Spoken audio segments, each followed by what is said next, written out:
That was probably the worst intro I've ever heard. But You want me to do the intro? we can read. No, you Hey can't everybody, do the intro. this is Russell. Welcome to At the Russell Duck.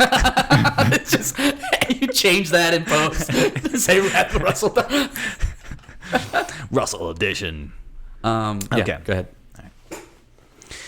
What's up, everybody? Thanks for listening and watching in. We are your hosts, Chase and Myles, and we are at the Lucky Duck.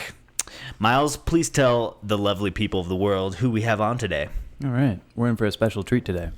Today's guest is known for his southern hospitality. He comes to us all the way from Georgia. He's a peach. He basically invented Coca-Cola.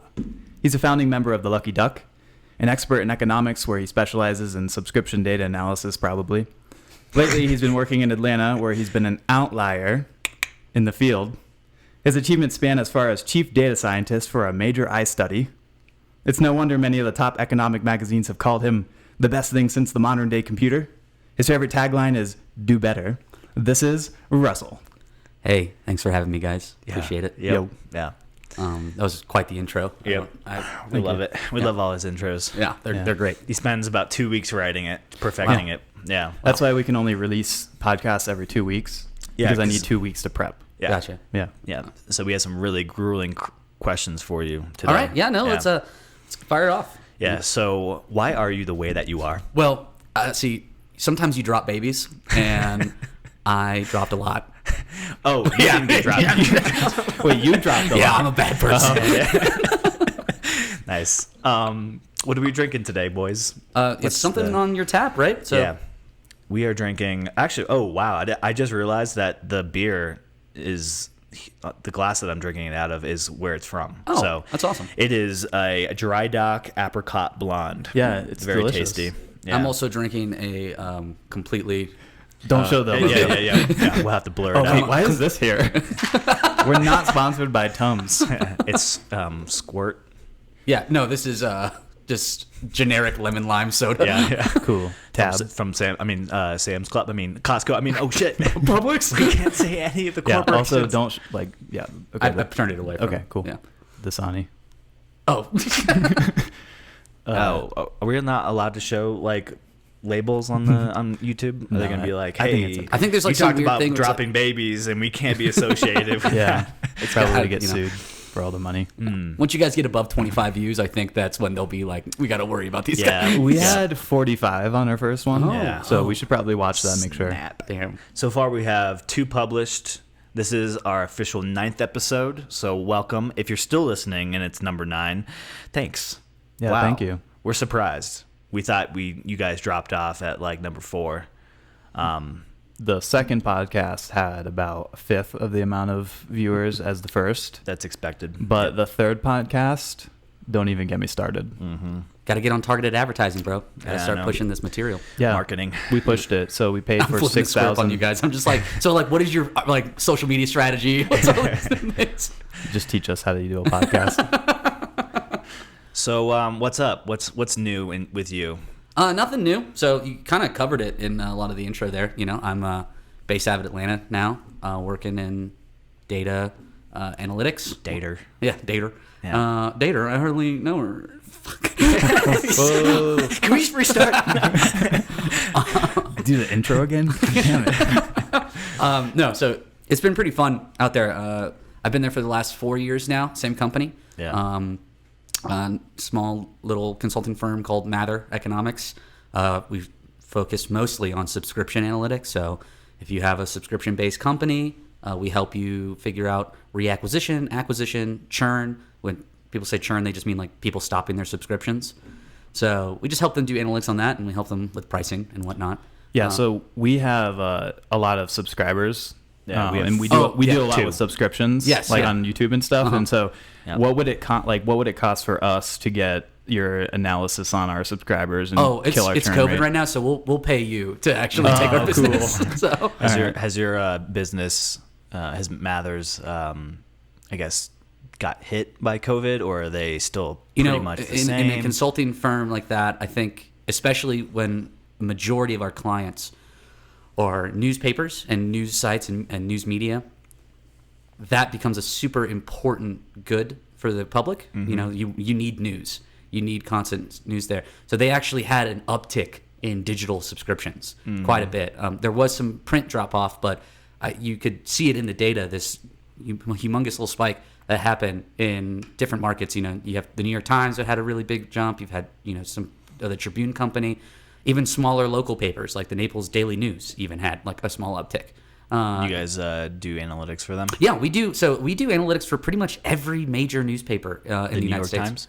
New York Times, yeah, we do analytics for them. Actually just wrapped up a project with them the other day. Are you the ones who leaked the tax returns? Yeah, that was us, actually. That was Mather. No, you have to cut that out. We were just kidding. Yes, for legal reasons. I'm kidding. Not a doctor. Yeah, so it's pretty interesting. But I would say that being in that position, we were actually well positioned for these types of economic downturns. So we've actually been doing pretty well. We're getting still some new business. I mean, we took a hit like everybody else did, but I think it could have been a lot worse. Did you guys have to lay off anybody? Nope. Well, we did lay off one person, but he that was a shithead. Huh? That person was not good. Well, no, she was great. She was just the office manager, and we don't have a lot of on-site stuff. No more donuts. Yeah, no more donuts. No more snacks in the kitchen. No more Belvita breakfast. No. Did you guys see, at least at first maybe, or even now, like some companies that even though their sales could be increasing or their subscriptions could be increasing, that they still cut spending in preparation of what you come? saw a huge slash in budget for advertising and things like that. Like those pretty much, we were working with some advertising projects for some newspapers, and they just pretty much fell off because they're like, well, we don't have it in the budget anymore. Yeah.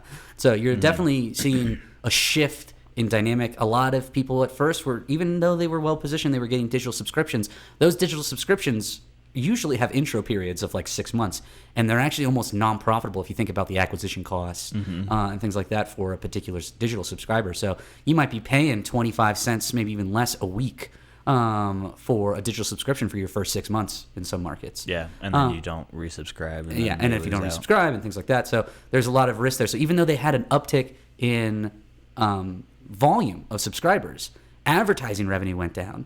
So you get more money, right? So you make money off of every account, even if they're not paying a weekly fee or a subscription fee. That's a lot because you can make advertising revenue off of them. But because advertising budgets were kind of changed and things like that, there was the CPM for a lot of these things, went down. So they're not getting as much revenue per person as they used to. Right. I can only imagine the advertising and marketing market of like digital signage or any other print or signage industry in New York has to be like decimated right now because there's like nobody there to get an ROI out of that. Yeah. Imagine the taxis. You can't get any ads on your taxi. Yeah. You do taxi ad? We do taxi subscriptions. Yeah. Taxi subscriptions. I was gonna ask, does the election have any influence on, what you're analyzing? Yeah, always. Yeah. Always have an uptick in subscribers, and you get a lot of complaints. So we use a lot of complaint data to analyze behavior, and so you'll just see uncharacteristic behavior during election times, especially in recessions, or if you have, like right now, a pandemic. That's pretty unique one. But usually, in all of these different scenarios, if you're working with historic data, you want to make sure that you're accounting for that in some way. That must be hard to, articulate because of how we have changed so drastically. Yeah. It's like, okay, we can't rely on historic models as much as we used to. Yeah. Well, there's actually some pretty good material that was out. I think it was the Wall Street Journal who put it out. I'd have to double check, but it might be somebody else. So don't quote me on that. But there was an article about, data science roles and how, you're working with anywhere from, small markets with a year's worth of data, maybe less, to big markets where maybe you have 5 years worth of subscriber history and all of their behavior, and you're analyzing that to help predict future behavior. But for the most part, that's works, right? It works in most cases. But now you're having this pivotal point in history where the behavior might actually be permanently changed. So like there's these ideas that all of these models that we're currently using in any kind of data science role at any company, not just mine, where the data is actually kind of trash almost, where it's like you can just get rid of it because it doesn't represent true behavior now. And that's what a lot of companies that we're working with are kind of pivoting on. They're really trying to ingrain themselves into the digital space and digital media because they see that as a future. And print, which everyone has already kind of felt, ask any teenager, they're like, what's a newspaper? Yeah. So those types of things are definitely declining. They're still pretty common. Like, people still get a lot of newspapers. I mean, but I would say that the goal now and the behaviors are starting to veer towards digital behavior. And obviously, you've got companies that are in the forefront of that, like Google, Facebook, Amazon, all that. They have internal data science teams that are doing no way. that are doing insane modeling. So they do use our data? Yes. Everything you use, they use your data. I don't understand how people will get mad and be like, I can't believe Google uses my data. I'm like, do you pay for Google? Yeah. No. And I'm like, look what you paid for. Yeah. You have a lot of, I'm seeing now a lot of older generations who adopted Facebook kind of after we did. Yeah. Like your parents or whatever. Boomers. Yeah, and exactly. And they're now like realizing, like, a lot of people are watching The Social Dilemma. They're reading up on these exposés of how big tech companies are leveraging your data and collecting it, and they're shocked. Yeah. They're like, I can't believe. And I'm like, I've known this for a long time. This isn't anything new, and it shouldn't be they shouldn't take a massive Netflix doc to expose this. It's really interesting because they don't tell you. There's no reasoning. There's no law. It's the wild west right now. We're living in it in terms of data In the U.S. autonomy. at least, right? Huh? In the U.S. Yeah, at least in the U.S. because you have things like GDPR out in Europe, and those protect the consumers. You cannot use personal identification, personally identifying. I forgot the term. Yeah. You can't identify people with it, right? So you can't use like age, gender, all these different location. You can't even like things like IP addresses and stuff like that. Yep. And I think, isn't Germany like one of the most strict in Germany terms is of privacy? extremely strict. Yeah. Even like if you go to use Google Earth and you go to Street View in Germany, almost half the buildings are all blurred out. Really? Because they're not. Yeah. Have you ever noticed that? No. It's because in Germany they have laws against doing that. Well, it's probably mostly the EU in general, but I bet Germany, since they're like I think they're the largest economy in the EU. Yeah. They probably have the most persuasiveness in their Congress, right? Yeah, exactly. I guess, yeah. But yeah, so there's protection for those types of things out there, and that is actually recent. That's not like GDPR has been around for years and years and years. It was about 3 years ago. It was right when I started work for my company, and it's really interesting because I think it's a pretty good thing because it protects people. I mean, like, you can say, well, people shouldn't just not be dumb, but and accept things, but like, let's be honest, that's just how the world works. So it's nice. I'm sure there's some things about it that aren't so good, but it's interesting because it was like you have until this date to comply with it, and it must have cost probably we worked potentially with in the some hundreds companies of out in the billions. Netherlands that had to work through that. And my make sure company had to do that. They had to change a ton of our software to be compatible with it. Everything we did, because if even in the U.S. So like, if we have customers outside of the U.S. and the EU, all of our stuff has to comply with it. Yeah. So that's why, if you guys noticed, it was like a year or two ago where every single like software or app that you use was like, we're updating your privacy. You must accept in order to use. Well, yeah. And Everything now you see we'll now ink it. today, it's like, hey, you're using cookies, accept, or you can reject your cookie you have to accept usage. it. Yeah. And that's a huge thing. That's a good step in the right direction. There's a lot of, you can Google any TED Talk right now. There's probably a handful of them on data privacy and data autonomy and data ownership. And people are starting to consider, well, your data's obviously worth something, right? There's some monetary value to your data. And so in these transactions where you get these almost free to use services like Google search engines and things like that, and Gmail accounts and all that stuff, we like it, right? Because it's free and it's very useful. It's almost become ingrained in society. You can't really get around without an email. You can't really get around without the internet at this point, and using things like Google. And, during a pandemic, you probably used Amazon. You had to, right? There was no other way. 100%, yeah. And so people are saying, well, shouldn't there be more compensation for that? Like, shouldn't you be compensated for having data? And I think that's a little bit ridiculous, because how do you even go about that? I'm not saying it's impossible. I mean, anything can. I just haven't thought it out enough. I don't have the answers there. They could do it, but it would be it's almost like, okay, well, now we could expect Facebook to do a subscription model now. Yeah, Some people do pay you. You can download apps that will pay you for your data, a small amount of money to like just have the app running on your phone. But the multitude of, like, the magnitude that you get, right? It's like orders of magnitude higher. The worth of your data, how a company can use it versus what you're getting out of it. I think that's the thing that people are talking about. It's like, well, yeah, I'm getting Google Gmail for free, but like they're using this to make millions of dollars, right? And I don't think I think there's some people that definitely have problems with any of their data being collected at all. Yeah. You've got those hyper privacy, they value privacy very, very much. But then you've got people, I think that is the majority of America, in the world probably. They're like, yeah, if it's just telling me what ads, it's just like giving me like, oh, it knows that I bought this, like I bought this couch. Maybe I need pillows or something, or like whatever. So it's like, yeah, that's fine. Yeah, it's also like a double-edged. Like if you're posting every single meal what you ate and telling people how you feel on the hour every hour, and then you go out and complain about people using your data and selling it. Yeah, okay. I think that's kind of unreasonable. That's what they would call willful ignorance. Just like, oh, how could they be doing this? But I think it's fine to do that. I think morally that's okay. It's not okay to be really, really sketchy with who you sell your data to. Mm-hmm. So if you, as a person, are using Google, and then Google stores that in a Google warehouse, right? Or I guess not warehouse, but like a Google server. Cloud, right? Yeah. And so they have this, and then they're just selling it to third parties. That's insane, right? Because those third parties can be using the data for nefarious purposes. Mm-hmm. And we already talked about a lot of the Netflix Social Dilemma. We talked about Cambridge Analytica. Those are big issues, right? And that's what I'm talking about with the Wild Wild West here, is like, we do need some legislation. California has already started a lot of data privacy. We can't do a lot of personally identifying information anymore with California residents. Yeah. And that's good.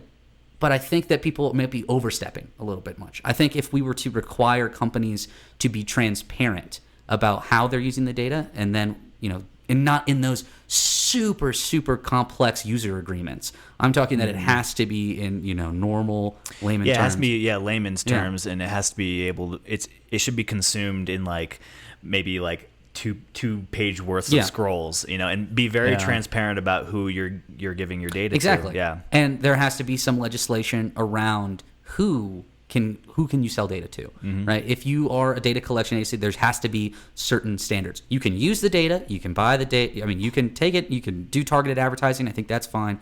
But I think people get scared because, like, oh, the legislation is just going to be like GDPR or worse. It's just going to all data analytic companies are just going to fall apart because we can't use any data at like a personal level anymore. But Russell, we live in a free market. Yeah, it's a free market. What are you talking about? I think using Facebook, and then Facebook just like recording how long you look at ads or other people's posts, whatever, and then using that data. I mean, I think that's probably pretty expected from anyone. But when they do things like when you're using Google Incognito, and websites or even Google still tracking what you're doing, or in your Facebook Messenger when you're having a private message chat with someone, them using that to advertise or sell that data. That is a huge invasion of privacy, and I think that should not be used. I was in the shower and I was talking to Janie, or my wife Janie, who was doing her makeup, and I was like, "Do you think we need a new bed?" And I just said it once. He was like, yeah, maybe. And then literally we sat down for breakfast, and it was all purple ads. Yeah, I mean, my sister was planning her wedding. Yeah. I think my phone was in the next room. I'm like, how did they get that? My sister was planning her wedding, and I was like, oh, she should do it in Jamaica. And then I go on Facebook 2 seconds later, and it's like, trips to Jamaica, pretty cheap. Extra flights. And I was like, that's pretty cool though. Yeah. I could get one of those. Didn't that happen when I was in South Africa?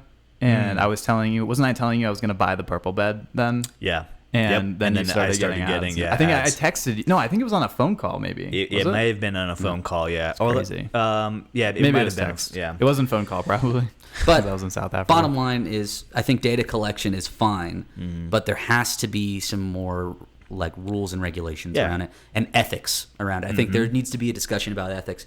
I don't think people currently, though, in legislation have the hands-on knowledge. I mean, you've seen a lot of the interviews with Mark Zuckerberg, right, when he had to go to Congress and talk with them and all that Yes. stuff. Yeah. It's like Zuckerbot. Yeah, Zuckerbot. He had to explain, like, for most of it was kind of weird because he's insane, like he's an alien. But some of it was like basic stuff. Yeah, were that like, Congress had no idea about. Yeah. and I'm like, okay, you can't have these people writing laws and regulations Exactly. about something that they have no idea how it works Yep. or its benefit, because that's how you get those negative externalities, or like, the road to hell is paved with good intentions kind of thing, right? Right. It's like, oh, well, fuck, we're going to screw ourselves over if we let these people do it. You have to have real experts really write those laws and regulations. And I think for most of the people I work with in data science and data analytics, we don't think that the data, like, obviously we're biased, right? We're like, this is my job. But I personally don't have an ethical dilemma with what we're doing when it comes to collecting data and helping figure out who's more likely to stop their subscription and help a company send touch points out to be like, hey, we just wanted to let you know we appreciate you as a customer. Well, Things like that logic and that strategy has been around Forever. since the dawn of Yeah, marketing. it's just being Yeah. more on an being individualistic leveraged level. differently. Before computers existed, that was a thing. Yeah. Newspapers. Yeah. And so doing that is fine. And even the targeted advertising is okay. I think actually people benefit a little bit from targeted advertising because advertising works. And sometimes you get advertised things you don't want, but you miss out on things. There's so many products that I've bought that I really, really love because of targeted advertising, right? And so it's like it matters. It's good. But well, good, it's not like benevolent. But I think that needs to be a line drawn in the sand when you can start selling data to, foreign enterprise, and that's influences elections, Yeah. things like that. Yeah. Because it hasn't been hard proven that happened. I strongly, personally believe it did. Yeah. And I think most people. I think it's a Why general not? consensus. Yeah. Why not? Like, why Yeah. wouldn't it have happened? And we do it to other countries. I mean, come on. Yeah. So in my thought there is like, okay, well that's wrong. Like, let's not let that happen. So We're just What- in this vicious. We're in this cycle where in any like new innovative technology or a process or what have you, where there's like it's wild west, like you suggested. Yeah. Then something happens. Like that's why we have safety protocols in factories, right? Yeah. A couple people had to die before there's some safety Why the fuck do you think we have measures coming in. seatbelts? Yeah, exactly. So we're in that thick where we're right before regulation comes in to protect its citizens or the users. And a lot of people, every fucking libertarian listening to this right now is gonna be like, but my government don't want me involved in my free enterprise. Yeah. And I'm like, no. That's not true. There's got to be a little give and take. There's I mean, anything digital, I think right now is very wild west. Like tech companies, which most AI. people think a lot of them are monopolies. Yeah. AI, that's a huge one. Like even the FCC doesn't know what they want to do with the internet in general. Yeah. Like, do we control it? Do we leave it up to be free?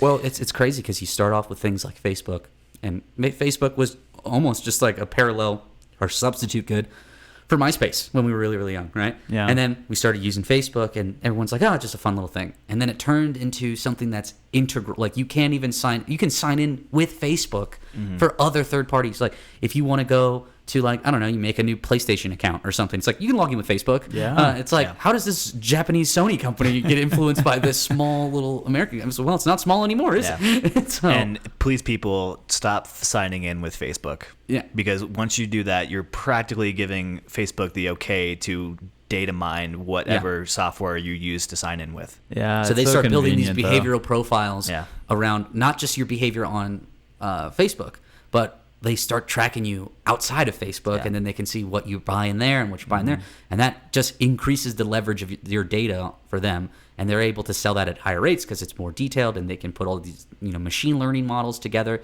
to really, really target you. And that data is super valuable. But Russell, it's so convenient. I'll just hit a it button is and I sign convenient. in with Facebook. I think that Come on. you sacrifice. People will always say this, and once again, my libertarian friends out there will say, you have to sacrifice every time you do something for like convenience or safety, you sacrifice a little bit of freedom, right?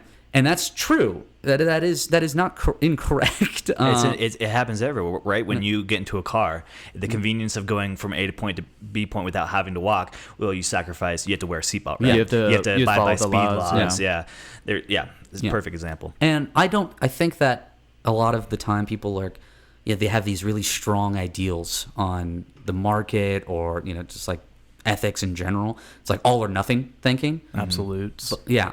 And it's like in reality, though, there's so much more subtlety to things. And it's like, yeah, you can't have a hard and fast rule for everything. Some things you can. But when it comes down to data legislation, right? And people will be like, oh, okay, well, that's, being over, like, I don't like Big Brother in this, get involved. And it's like, well. The line you always hear is like, if this happens, if they regulate this, then just imagine what they're going to do. That's slippery slope logic. The slippery slope logic, I think, is once again, it's subtle. Sometimes it makes sense and sometimes it doesn't. Yeah. But it's like to draw parallels to things that are not the same issue because they are fundamentally different, I think is a logical fallacy. So, and people need to be more okay with gray. They need to be more okay with the middle group. That's why the country is so torn right now. Is because no one likes fucking moderates. It's like there's people are like, oh, I don't want a socialist country, and I'm like, oh, fucking cat. Look at every like young person's Twitter today. Everything is memes about fuck capitalism and all these other crazy, Yeah. And it's like, I get it. I get your anger, but capitalism is good. Yeah. Like it works. It works. But it's the best thing we have. The purest capitalism, which is what real libertarians want, is crony. Is that what it is? Well, so what happens is when you have the pure, and this is my opinion. This is in my dissertation. Was it really? No, I don't have a dissertation. I don't know. But you got your master's. I did get my master's degree from the lovely Florida State University. You can see it right here. Shout out. They almost won their game today. Yeah, well, almost is a long shot. Stretch. But I've lost my train of thought. Oh, yeah. So when you're working with capitalism and you leave it like unfettered capitalism, in certain institutions, when you have like the current, like let's say our political system, right? So our checks and balances is ripe for corruption, right? So when you have unfettered capitalism, it can usually lead into something called crony capitalism, which is what we deal with a lot of the times today, where it's like everybody has their, everyone buys politicians, essentially, right? And so like big industries, you start getting these monopolies. You don't have any antitrust law, so you just have monopolies occur, and then they start putting money in politicians' pockets, and then they can control things. That's crony capitalism. And then if you have socialism, pure socialism, you run the risk, if you have not a strong political system, you will have full-on communism and like just really bad dictatorships and things like that. So it's about, there's this idea in classical versus what they call Keynesian economics. Whereas in Keynesian, they're like the government has a true role in the economy. And if you go to Florida State, which is bought out by Coke money, not Coca-Cola. Koch brothers. Yeah, the Koch brothers. Yeah. And there's tons of colleges of economics around the United States that's bought out by Coke money. And they push this rhetoric of anti-Keynesian thought, which essentially means, there's no government involvement, the market is self-sufficient, the invisible hand, Adam Smith, all this stuff. Yeah. And do you think that they actually believe that, or do they do that? They benefit from it because they benefit they're from it. But they don't. Right. No, I know. I get that. But do you think they actually believe that's the best Some people do. solution? Some people really do believe that unfettered capitalism is the best solution for any market to grow. To grow. Yeah. Well, even to sustain itself. Yeah. Because it's just constant. They think of it as constant innovation because of constant competition. Right. But you never really truly live. It's theoretical models, right? It's very rare that you're going to see a long-term empire have perfectly competitive markets in the entire economy. That just doesn't work. Not because it doesn't work, it just doesn't happen in practice. Because where do you, once you've grown, once you've hit this point, where do you go from there? You keep growing, right? Yeah. And so it just, it's a nightmare to think about. Hold on. Yeah, we had a really interesting podcast. I think it's number 4 or 5, where we talked about Venezuela, and we had our friend Paula on, who was born there, and we talked about how it wasn't just socialism that crippled the economy, but it was a single output or export kind of economy that, in combination of fixed pricing, socialism, that really destroyed that country. And those thoughts from like libertarian sides, or I guess more conservative sides, are correct. When you start putting price floors and price ceilings, in large, important parts of the market, in like major exports, there's global implications on that. And there's also, domestic. So for your country. So Venezuela, I haven't done a lot of reading on it. I mean, I do econ all the time. So, Yeah. But I'm mostly what they would call a microeconomist. I don't do a lot of macro thoughts. So when it comes to these types of policies, I don't really know all that much. But I would say that, that type of regulation can be bad. And I think that's ammunition for a lot of libertarians and those people kind of really far to the right on, the economic issues. Because I think socialism could work in smaller communities. Well, I would say that it can probably work in larger communities, but like I said, I don't think anybody should be having the conversation of, well, what's better, capitalism or socialism? Yeah, and it's like that's apples and oranges. Yeah, that's you're comparing things that should not be compared because they're actually better together. The perfect economy that I would like to see, and you see it already in places like Switzerland and Denmark, all these Eastern European countries, and even places like Singapore, like have really, really free economies. There's this report called the Economic Freedom of the World Report that was actually co-founded by a really famous economist that a lot of people know, Milton Friedman, who is pretty much a libertarian god.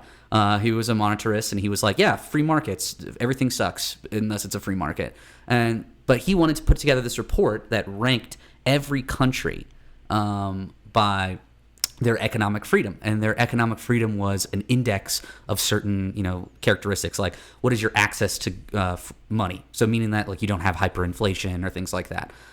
What is the strength of your judicial systems? So do you have like strong laws and regulations and things like that? And then, certain other things like GDP output that most people care about and some other fields. And really isolating what kind of economic freedom do you have? Like if I go to Singapore, I can open a business tomorrow, right? If I do it here, I have to jump through a lot of bureaucratic nonsense, right? And so with all of these thoughts, you look at countries like Denmark and Sweden, Switzerland, always ranking in the top 10, whereas the United States used to be back in the 70s and 80s in the higher top 10s. We've dropped out of the top 10, and this ranks about 152 sovereign nations or something.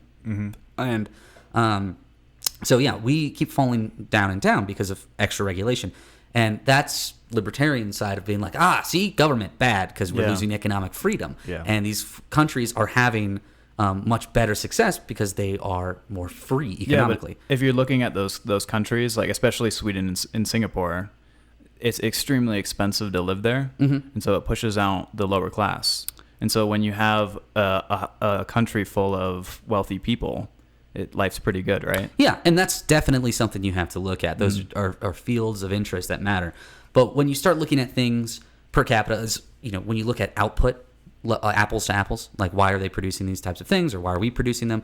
What is everybody's comparative advantage? You take these things into account, as well as there's a lot of rich people there. Well, why are there a lot of rich people there? How did they get to be so rich? You have to look at those things. Did a bunch of rich people in some other place just migrate there? No, that's not how that works. Well, sometimes it does, but that's a different podcast. Well, I think what a lot of it can be, like in Switzerland, I think they have pretty good tax rates there, well, so right? that was so a my lot of point. Financial companies move there. What I was going to say is that the libertarians take that as like, regulation is bad. But it's like you look at those countries and they have really, really strong socialistic tendencies, but they have relatively free market. It's right because you in some have cases high personal economic freedom. Yeah. So I don't understand that fallacy of logic from them on that. It's because and this is once again my opinion, but the perfect economy is something where you have free markets, right, to a certain extent, but you have very strong social safety nets. The government should always have some kind of role to play in things like public goods, right? So no one is going to build fucking roads, right? Because roads mean something different to us today than they did in the 1930s or even, the early 1900s. Yeah. Wasn't it Ford that built a bunch of roads? And so it's like private roads were like a whole thing to talk about. You don't hear... Unless you're a libertarian nutcase and you're like, private roads, yes. And Mexico is a good example because a lot of the roads are actually built with cartel money. Yeah. It's not built by the government. Well, that's a whole nother podcast. That's a mess. Yeah. But and I don't want to harp on econ for too long because I can go down a rabbit hole. That's okay. It's all very interesting. I wish the mafia was the ruling party. Yeah. But what you'll find is that countries that you have the economic freedom to open a business, there's not any real bureaucratic nonsense there. They have strong taxes, very good marginal tax rates, and you really do tax really, really, really exorbitant incomes. If that income is sitting there, if that income is moving through financial markets and moving around, then that's okay, But it's people who sit on people think billionaires are just sitting on piles of cash, and they're like, no, they're not. That's going into the financial system. But what's interesting is that people don't look at what they call the velocity of money of billionaires, and I think that's really hard to track. So explain that to people. Velocity of money is just when you have a dollar exchange hands. So how many times does that dollar move around? Right? So Warren Buffett may have like $50 billion, and but a portion of that is being exchanged in the market and moved around daily. Most of it, probably, almost all of it. Almost all of it. Yeah, it's moving around. Like he's not $50 million or $1 billion liquid. Yeah, right. Yeah, it's not just sitting on a bank. He's not Scrooge McDuck. He's swimming in his money. Just like But it's still interesting because I've postulated a theory that even though they're moving through it, I don't know if the velocity of money is slower with countries with higher proportions of billionaires or like exuberant right side of the curve outliers. And you might find that, if we have a more evenly or just kind of normally distributed income levels, it doesn't have to even be perfectly normal, but just like pseudo-normal, you can probably expect, in my theory, to see a better or higher velocity of money. So I think that is something to look at. No one's really done any research on that I could find, but I would love to. If anybody out there has got any links for me, shoot my way. But I keep going off of these tangents. But it's all good. Keep going, buddy. The strong economy is an economy that has the free markets. You have the individual freedoms, and you have a strong government, right? And I mean, we have one of the best governmental systems in the world, if not the best. Yeah. The Constitution is great. It can be improved upon. I'm not going to sit here and say that it's a perfect document, but I think with all the checks and balances that we have in our governmental system, it sets you up for really, really good success. So government needs to just be refined. I don't think it needs to be overhauled. And then strong social safety nets. So giving people the option that poverty is just gone, right? Yeah. And people, like I said, you have this absolutism theory where it's like, it wasn't like that in 1776. Yeah. And it's like, things are different. And that's the gray area I brought up earlier. Is like, you have to reevaluate. You have to synthesize the new data. You have to really make hard decisions. And sometimes they're not black or white. But some people will be taking advantage of those social safety nets. Yeah, who cares? Who fucking cares? You know how much money is being wasted in bureaucratic systems right now? Right. Yeah. It's like, so people who complain about that shit are fucking infuriating to me. Yeah, they're like cherry picking their battles. Don't cherry pick. There's so many things. Everyone takes advantage of everything. Yeah, people take advantage of tax loopholes. Yeah. Our president does. I love how the people who tell me, but they're gonna take advantage of the social safety nets. I'm like, isn't it you who like got 17 different emails so you get the same promo rate on Hulu? It's like nice. So I don't know what the fuck they're talking about. You took that PPP money. Oh, okay, cool. No, that's cool. Yeah, what was it? There was a bunch of big companies that were like suing the government because the government said they can't use their PPP money to pay the lawyers that they had to use to fill out the PPP forms. It's like, are you kidding me? And that's the type of bureaucratic shit you want to avoid, right? Like, and they're just doing it because they can, and they will get extra money out. And I will say that I've been harping on libertarians a lot. I'm talking about the ones that are like fucking diehard libertarians. Yeah, the unreasonable ones. Normal libertarians have more of closer to what I'm saying. They might disagree with me on the one of the most popular things that Milton Friedman ever suggested was something called a negative income tax rate, which was if your income falls below a certain threshold that has been decided on through analysis and legislation, you get a negative income tax where it will actually supplement your income just naturally. So it doesn't have to be, if you have 3 kids or, I have to go through unemployment. I have to go through the child tax credits, all of these different departments and different, bureaucratic systems for, financial aid for, people who are struggling and are in poverty. He's like, just have one thing. And people are like, that's impossible. You can't really do that. How are you going to manage that? And it's like, okay. It's not impossible. Well, now it's fucking not because we have so much data. Yeah. Right? And this goes right back to what we were talking about data, is that I'm able, and there's part of this which is subjective, which you have to have real conversations with your congressman, and they have to have legislation built and agree, okay, what is poverty? right? And that has to be local. That's why we have state and local governments. And they say, okay, well, we know what the average price of groceries are here. I know what the average rent is for whatever, right? So we have to, as a community, identify what is a minimum level of poverty, right? And if you look at that and you say, okay, now we know what that is in terms of cost, right? Because we say, okay, minimum level of poverty for, let's say, a single person is, okay, you want to be able to have a bedroom and a bathroom, or like somewhere to sleep, like shelter of something, right? So what does that cost for some kind of, for that square footage rent? Yeah. And it changes everywhere. Well, that's the thing. That's why we have local and state governments, and we collect so much fucking data. It's not hard to get that. I could do that in a fucking day. Yeah.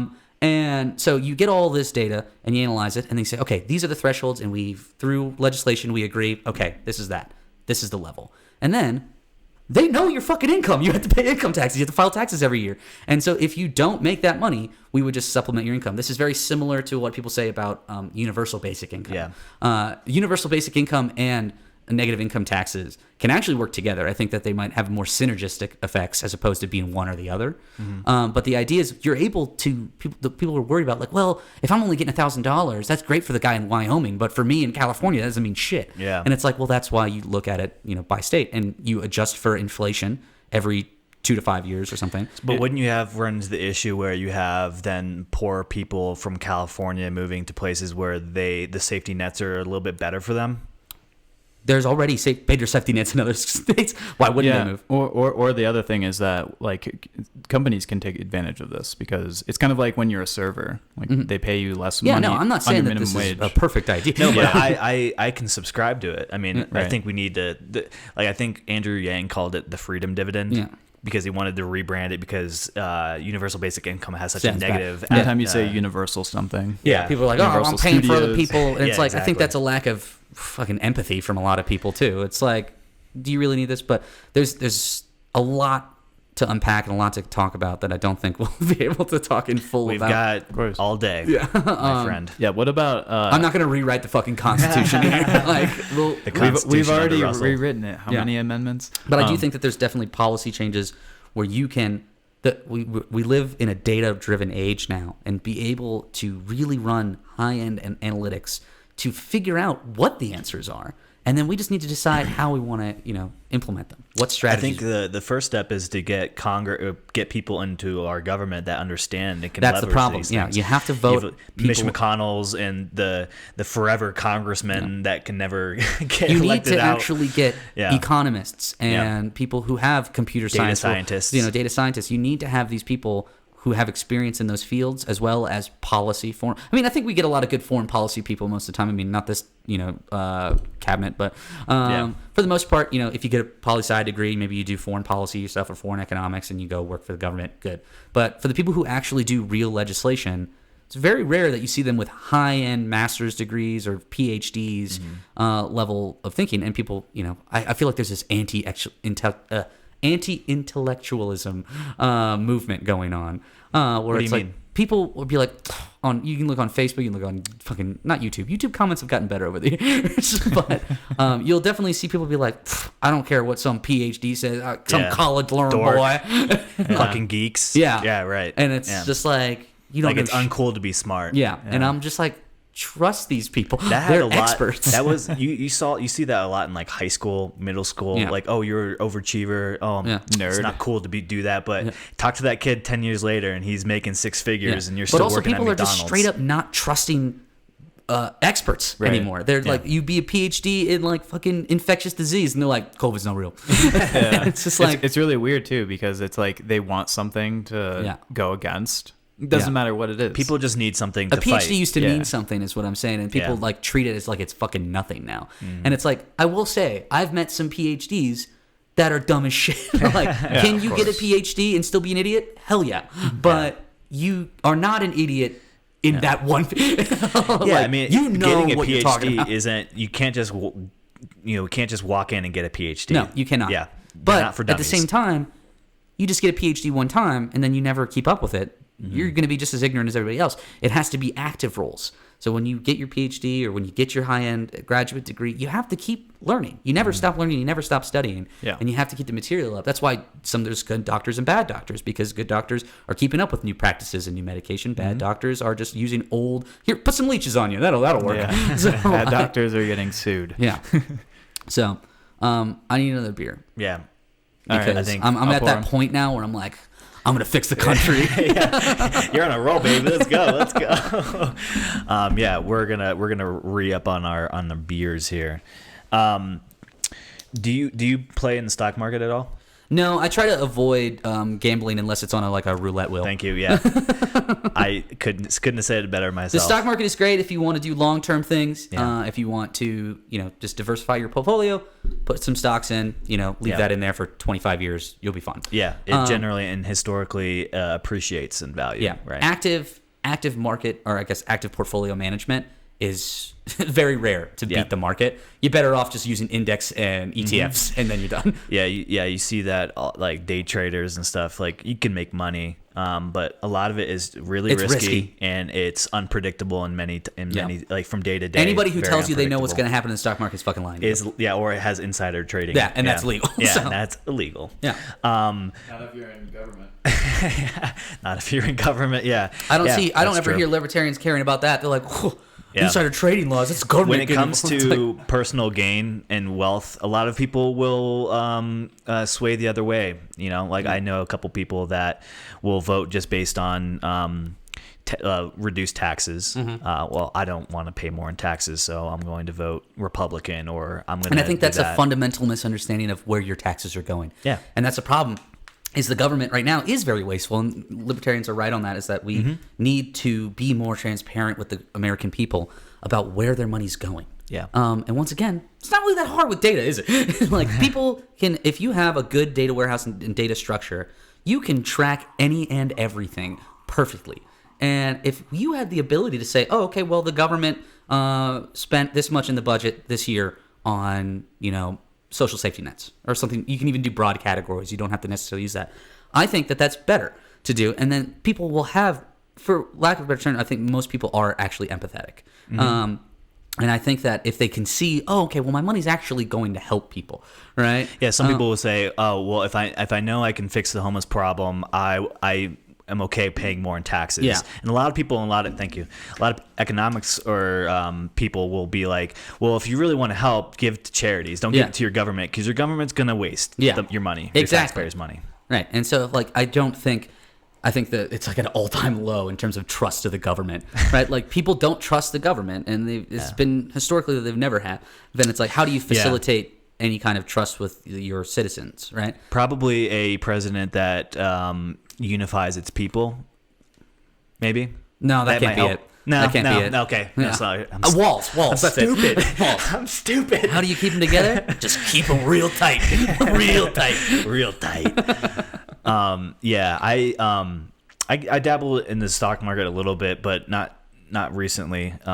It's kind of weird to What do see. you do? Do you do like futures, ETFs? What do you- Yeah, not a lot of index funds or anything like that. I'll pick a Options? couple companies I kind of believe in, and Okay. I'll kind of invest in that and just. And let that's it all you sit. have to do. Yeah, That's all you have to do in trading. Just if you believe in a company and you think it's going to grow, throw it some money, Yeah. and you get some money back. But what's concerning is when your GDP falls 33% and your stock market is still in a bear. Like that's concerning to me. Yeah. Like and tracing that the bull tracing that back to like negative interest rates or low interest rates and the government keeping those low intentionally to artificially stimulate the stock market or stimulate the economy is kind of concerning. Yeah, And- but I mean that's the Fed, and Yeah. they have all their financial models and they do all their research. Well, the Fed is a very interesting institution that a lot of people have very mixed opinions on. Almost every single developed country, especially the ones I talked about with like high economic freedom, have a central bank of some kind. And there's the idea of fiscal and monetary policy when you're working when you have governmental bodies influencing the economy. And that's Keynesian thought, is to have fiscal policy, aka like stimulus packages from the federal government. And then you have monetarists who talk about monetary policy, and that's the Fed's role in actually regulating the actual currency in some way. It's funny because back during the Great Depression, 1920 area, they did the opposite of what they were supposed to do. So like when you have these recessions or these kind of low troughs in the business cycle, you're going to want to pump money into the economy. Right. But they actually restricted the money supply. So you can have expansionary or restrictive monetary or fiscal policy. And so expansionary is when you pump money in, and you sell all these bonds. Or sorry, you buy all these bonds and treasury bills. And so they just did the opposite of that, and they restricted money supply, and it actually went terribly. So it's like the recession the Great Depression could have probably been, I wouldn't say over, but mitigated in some way if they would have actually had a better reaction to that. And a lot of people are like, let the market figure it out. You don't need a central bank. Just let currency flow as normal. Capitalism. And I highly disagree with that. But Well, I think it can be a really complex subject because most of the policy that they deploy is kind of like blanket. Like, well, that's the problem, right? They want everyone to spend money because that's what keeps jobs. Like if your company they want to keeps keep making the money, velocity of money. yeah, up, exactly. right? But the thing is, if you already lost your job and you're poor and you're given money, like you have to save it. Yeah, that is true. Yeah, that's the scary part, and I think I've talked about it before, even on I think it was Mike Prawl's podcast, which was our government is pro spending. Like it's going to encourage you to spend. It's going to encourage you to take out loans to buy Corvettes, to spend. And now we have what is somewhat of 40% of the population lives paycheck to paycheck or has only or around $400 in their savings account. Yeah, It's probably could more avoid of a- that with UBI or negative income taxes if people had the money to just live their fucking lives and not have to be constant robots that consume all the time. Yeah, but it's also education too, because there's a lot of people who will buy a lot of things they can't afford. I mean, like I saw a lot of it when we lived near Miami. Everyone had a Mercedes or a BMW, and I guarantee you 90% of those people couldn't afford that car. Nope. Yeah. I think you see that. Well, you have predatory practices like that, right? Like there's been, we had that housing bubble, right, in 2008 when we had the 2008 financial crisis, and that was what everybody knows now, thanks to The Big Short. Great movie. Great movie, yeah. You get someone to be able to afford something by having them pay it for the rest of their life, right? But they were doing predatory practices on mortgages, right? They were doing subprime mortgage loans all the time. Right. And there's talk about it, I haven't read too much on it recently, but there was talks about how that's happening currently in the automobile industry, where they're just giving subprime car loans out, and people are just defaulting on cars all the time, and it's like it doesn't have as huge of an impact as housing does. Right, no, it's happening. definitely There's not, a bubble yeah. nonetheless, and so I find that fascinating. And there's been regulation on housing and giving out subprime mortgages, Right. But there's really not much on that on the car side now. So it's like this type of regulation I think is necessary, just like we have the same things with like antitrust law, like break up big banks, you can't have monopolies. Monopolies are bad Right. for the consumer. So lack of responsibility in those companies. Yeah. Well, ethics are a whole thing, and that's when you start getting into subjective gray areas, and that's what people feel like icky. It's like, there's no right answer to this. I can't say anything. It's like, well, there has to be an agreed upon answer. That's how you have to do that. And you can get a general consensus or general agreement on something when you educate people, right? When you have high levels of education, yes, and you have people in political power, that are not assholes, and they're educated. That would fix a And- lot of stuff. Yeah. When I visited LA for the first time, I was visiting my buddy Matt, who was a behavioral adjustment coach for League of Legends, a pro team. I think it was Phoenix, the Phoenix team. And so they had just finished their season, and we went to like their end of season party. And they all live in like a house in LA, like a big house, big pool, guest house. It's where they all play. And if you know anything about esports, it's heavily dominated by Koreans. So a lot of Koreans play it. And Which one? of the South nature or demographic. There's no North Koreans. Can you imagine like there are. North Korea just fucking They're just in dominating the North Korea. esports? Is there a North Korean team? Oh, I'm sure there has to be, right? I guess there is. I don't know. I They feel don't like live in the would- United States. They don't have internet, dog. How are they going to esports? In the chat, they're like, "Hey, by the way, North Korea is bad. You should know this." Like, banned. Anyway, so I was at this party, and we roll up, and there's like Ferraris, Model S's, Lamborghinis, and you age out really quickly in the sport. So if you're like 21, that's considered actually old. So you have a lot of like 18-year-olds, 19-year-olds, 20-year-olds playing the sport, and they come over and they're sponsored by these teams to live in the United States and play. And they all make like 150,000 six-figure salaries, and the first thing they buy is really high-end cars. Which $150,000 in LA buying a Ferrari is like the most insane thing I've ever heard. Yeah, it was. I think it speaks to what we're talking about, where these kids are thrown a ton of money and they spend it frivolously. There's no education on it, you know. You have some of them that are smart that put it away. They'll buy a Honda of course. Civic. There's always there. Yeah, Honda Civic. Yeah. This But podcast is sponsored by Honda Civic. Honda Civic. Visit Honda.com. Honda Civic. It works. Yeah. Eat good.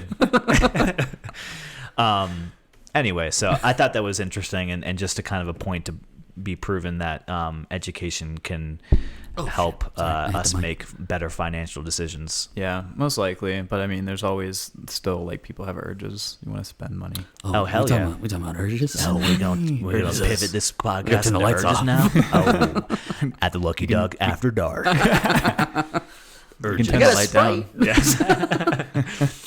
It's getting crazy in here. I don't know. I've always thought a huge problem. I mean, like this isn't just me. Like I didn't come up with this. But obviously, like if you take someone like Bezos, who has what does he have now? Like 200 billion, Something crazy. right? Yeah. 1 And trillion. so and like 199 billion of it is like Amazon, right? I don't know. Probably not that much, but a lot of it, most of it. Most of it is. No, Yeah. it's all got to be coming from like Zappos. and so like you have to somehow put that money back into the economy so that other people can earn it, right? Like I don't want to say he's sitting on it because it's not cash. Yeah. But so here's the problem is if Amazon stock or his portion of Amazon stock increases by $20 billion this year, the only way to get money from him is to decrease his stake in Amazon. And so if you taxed him every year based on that amount, he would eventually at some point have a like non-majority stake in Amazon, right? Yeah, I guess so. Because it's not cash. It's not like if I earn $100,000, that's just cash being put into my bank account, and then I do whatever I want with it. Yeah. But the government can say we're going to take $20,000-$30,000 of that. But for him, it's like he's making value in his portfolio, right, in his stock. So now what are they going to say? Give us like 20 shares of Amazon or 20 shares of whatever else you own? Because he's not cashing it out. And Right. They can't tax I mean, the what's money. his salary? Yeah. Probably like $1 or something, right? Yeah, it's a loophole, so he Same doesn't thing with, like, lose Mark as Zuckerberg. much of Right. his wealth. Yeah. Yeah, So- it's not as benevolent when he's like, I'm donating my entire salary. Yeah, And it's right. just like, Yeah. what? Okay. Quite frankly, I'm Yeah. going to be donating majority of the salary. Ask a lot of people. I've donated Yeah. quite a few. You know, lot of ask people anybody. say They'll that. tell you Ask I'm one of the anyone. best donators. I know a lot about donating.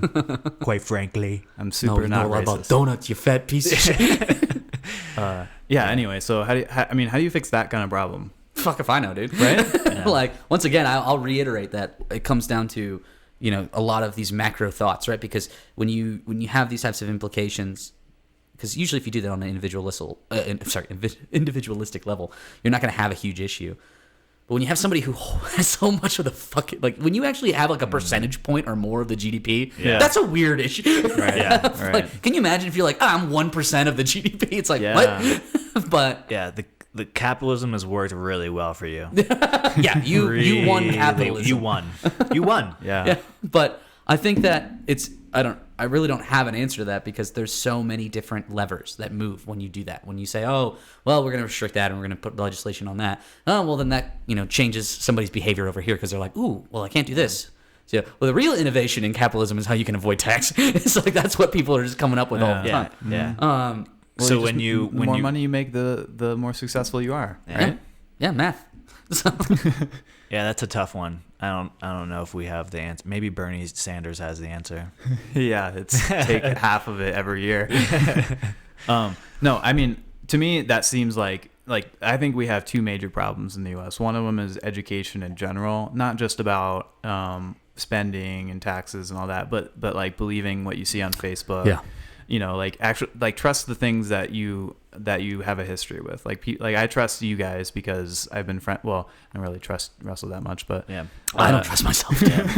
Don't give me another beer. But I've been friends with you guys so long, and I know I can, if you're telling me something, I'm like, okay, they're a good friend of mine, I'm gonna trust them. But if I just see a headline on Facebook or Twitter, then why would I trust that?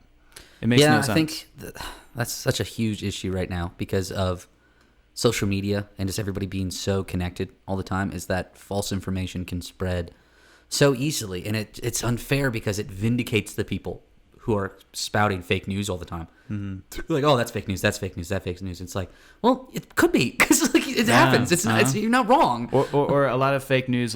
Fake news isn't just somebody writes an article and says Chase shits in his yard every day, right? That's fake news. But fake news can also be I mean, I don't know. Maybe Chase said, I shit in my yard when it to kill the snakes. So someone's like, Chase shits in his yard every day. Yeah. Because he could have snakes Chase there. is an animal abuser. Yeah, exactly. Yeah, exactly. Yeah. It's context matters, right? I think Biden in the last debate said something about how the U.S. or someone was great friends with Hitler at one point. And so people are now saying that Biden thinks that Hitler is our friend. Mm. I like how you said this was going to come out in January. So this debate is going to be completely irrelevant. Yeah, that's okay. Oh, wait. So, wow, it was crazy. That wow, Biden I can't won the believe election. Biden won. Oh, I can't believe Trump won. Yeah. All right, we can use those sound bites later. I'll edit it. I can't believe you have. It's not butter. Since we're recording it, you have to edit the lips to move. Yeah. I'll just be like, I can't believe. I don't know. Yeah. Turn around the other way. so people can't see your lips. I think we had a good maybe decade of where okay, so before that, maybe in the 90s, 80s or whatever, even before that, if you were a good liar, you could lie going unchecked, because nowadays, people can fact just checkers pull it are up just on your always Google. there. But now, but that so much trust the fact disinformation and reality of the internet, people are now distrusting the internet. So there was a good 10 years where there's no bullshit, where they could fact check you, and now you can go. We're going back to where you can lie again because there's so much disinformation. Would you guys remember when we were kids, when the internet was becoming a bigger thing, and people were like, a lot of people lie on the internet. You can't believe what you see on the internet. That was a thing, a normal thing. Remember, you used to have to. You wanted to use Wikipedia, and every to teacher do a was like, "You paper. can't use Wikipedia as a source. You couldn't. It's not a valid even source. though Wikipedia cites the thing, so you could just take the source. Yeah. But anyway, but that was a fundamental misunderstanding of the teachers at the time. They don't know. Right? Yeah, and it's if you don't know what's happening, you can't make rules about it. Yeah.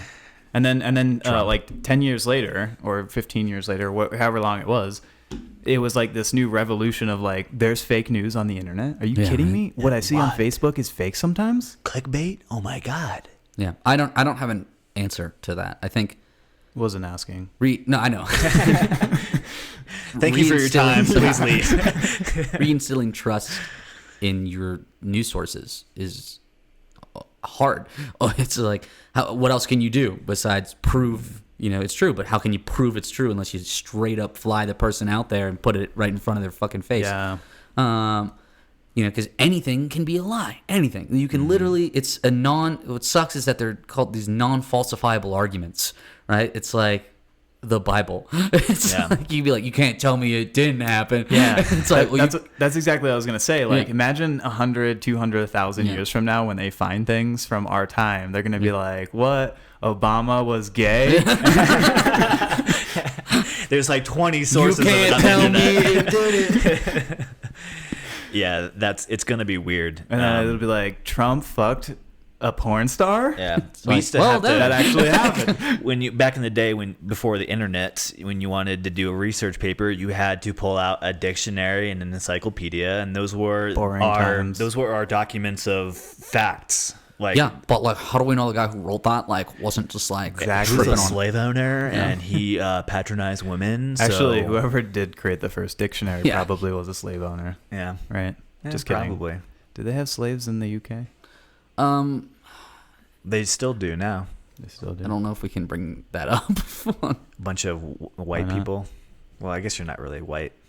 No, I would say that I'm probably not really white. You're half You're white. half white. Yeah, I am half white. Yeah.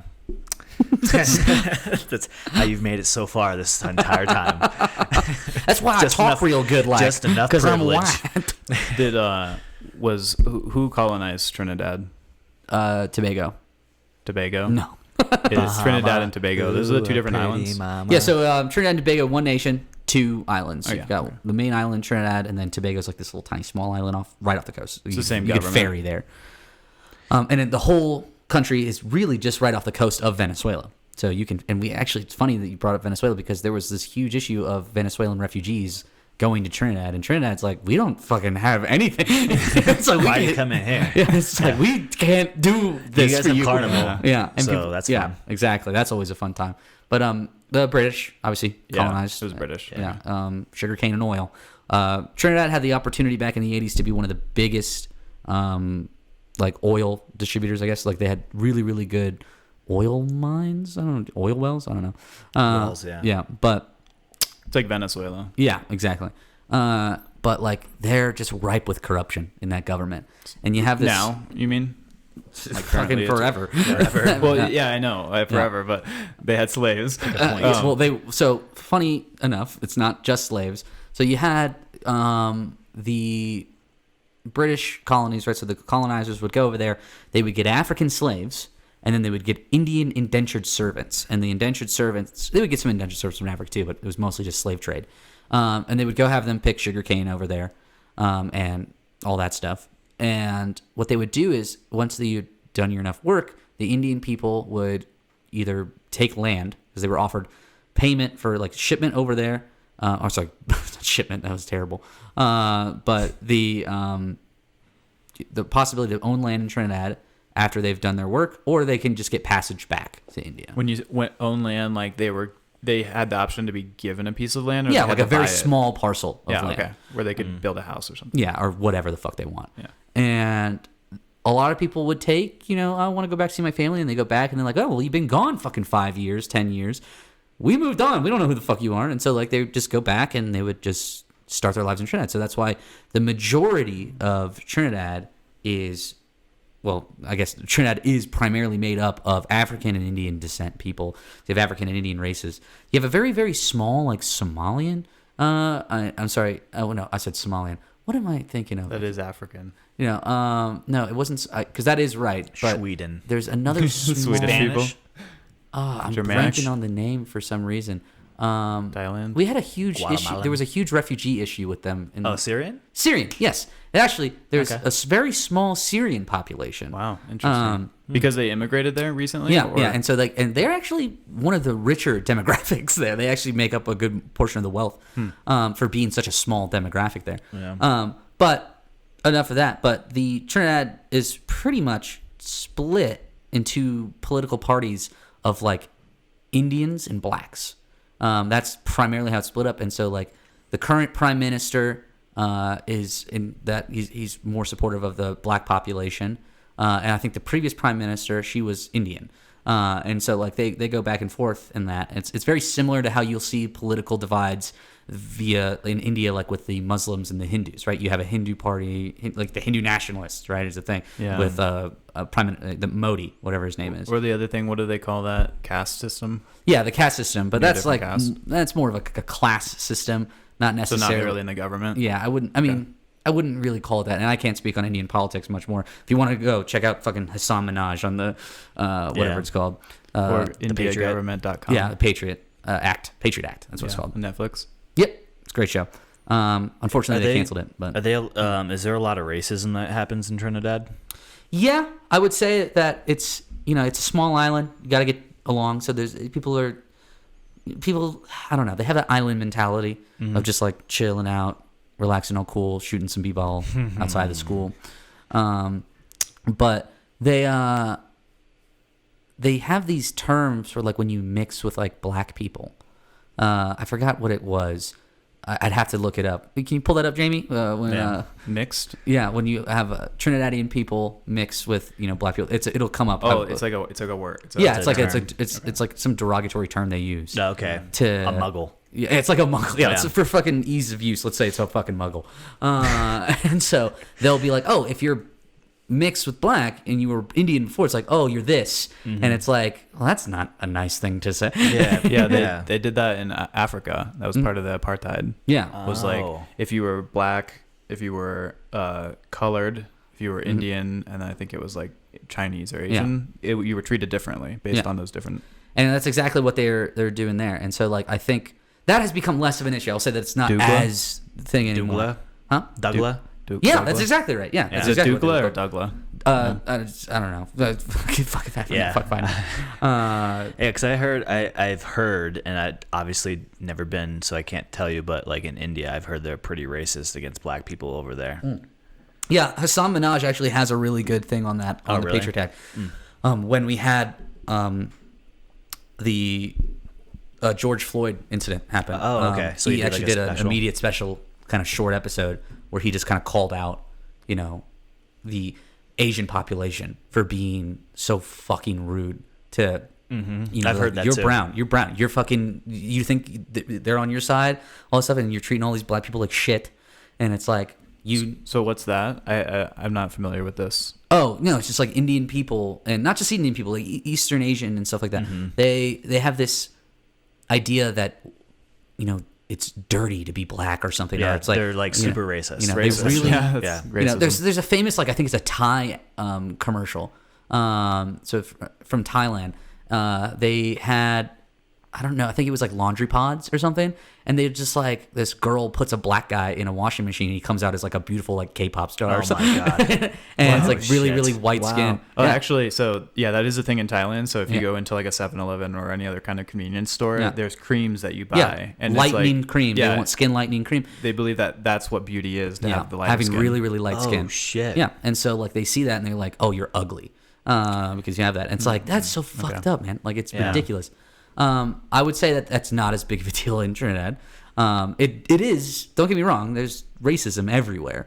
You're not really ever going to avoid that. People have prejudices, and I think education is really important on trying to weed out those or kind of get rid of them. I think it's almost human nature to have prejudice It is. because It's your you want- culture. Huh? It's your culture. Like it's Yeah. in our genes. Yeah, I mean, right. it's Me in versus our you, it's in our tribe monkey brain. brains to So- like compartmentalize It is, things yeah. and make patterns. So if people continue to diversify, Yeah. we'll have less differences. Exactly. And we'll hate less people. To your yeah. point, like people, I feel like they have like a instinct to be tribal, right? It's Yeah. kind of the way that the Republicans and the Democrats have thrived so hardcore. Us versus them kind of mentality. Yeah, and I hate you because you're red, or I hate you because you're blue. Well, actually, if we had a conversation, sat down and talked, we'd find that we have a lot of common interests, and we're not too far different than you actually think. That's why I think the government should make it illegal to talk about politics. If you get caught talking about politics, you Yeah. gotta immediately go right to jail. Yeah. Wait, I To think jail. They Right to jail. have Straight to that jail. in North Korea, Thailand, China, Yeah. other places. Yeah, you're talking about China, bro. North Korea, right to jail. Right to jail. Right They to have jail. in Thailand. They're having a lot of protests right now because if you say they have a monarchy there, Yeah. if you say anything bad about the government, just in general, like the monarchy system, or if you say anything especially bad about the king or any of the royal family, you'll go to jail.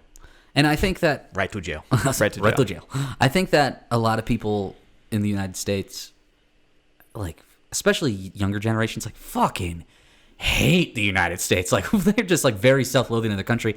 And I'm like, let's take this with a grain of salt because we're not great, right? We're not as good as we used to be.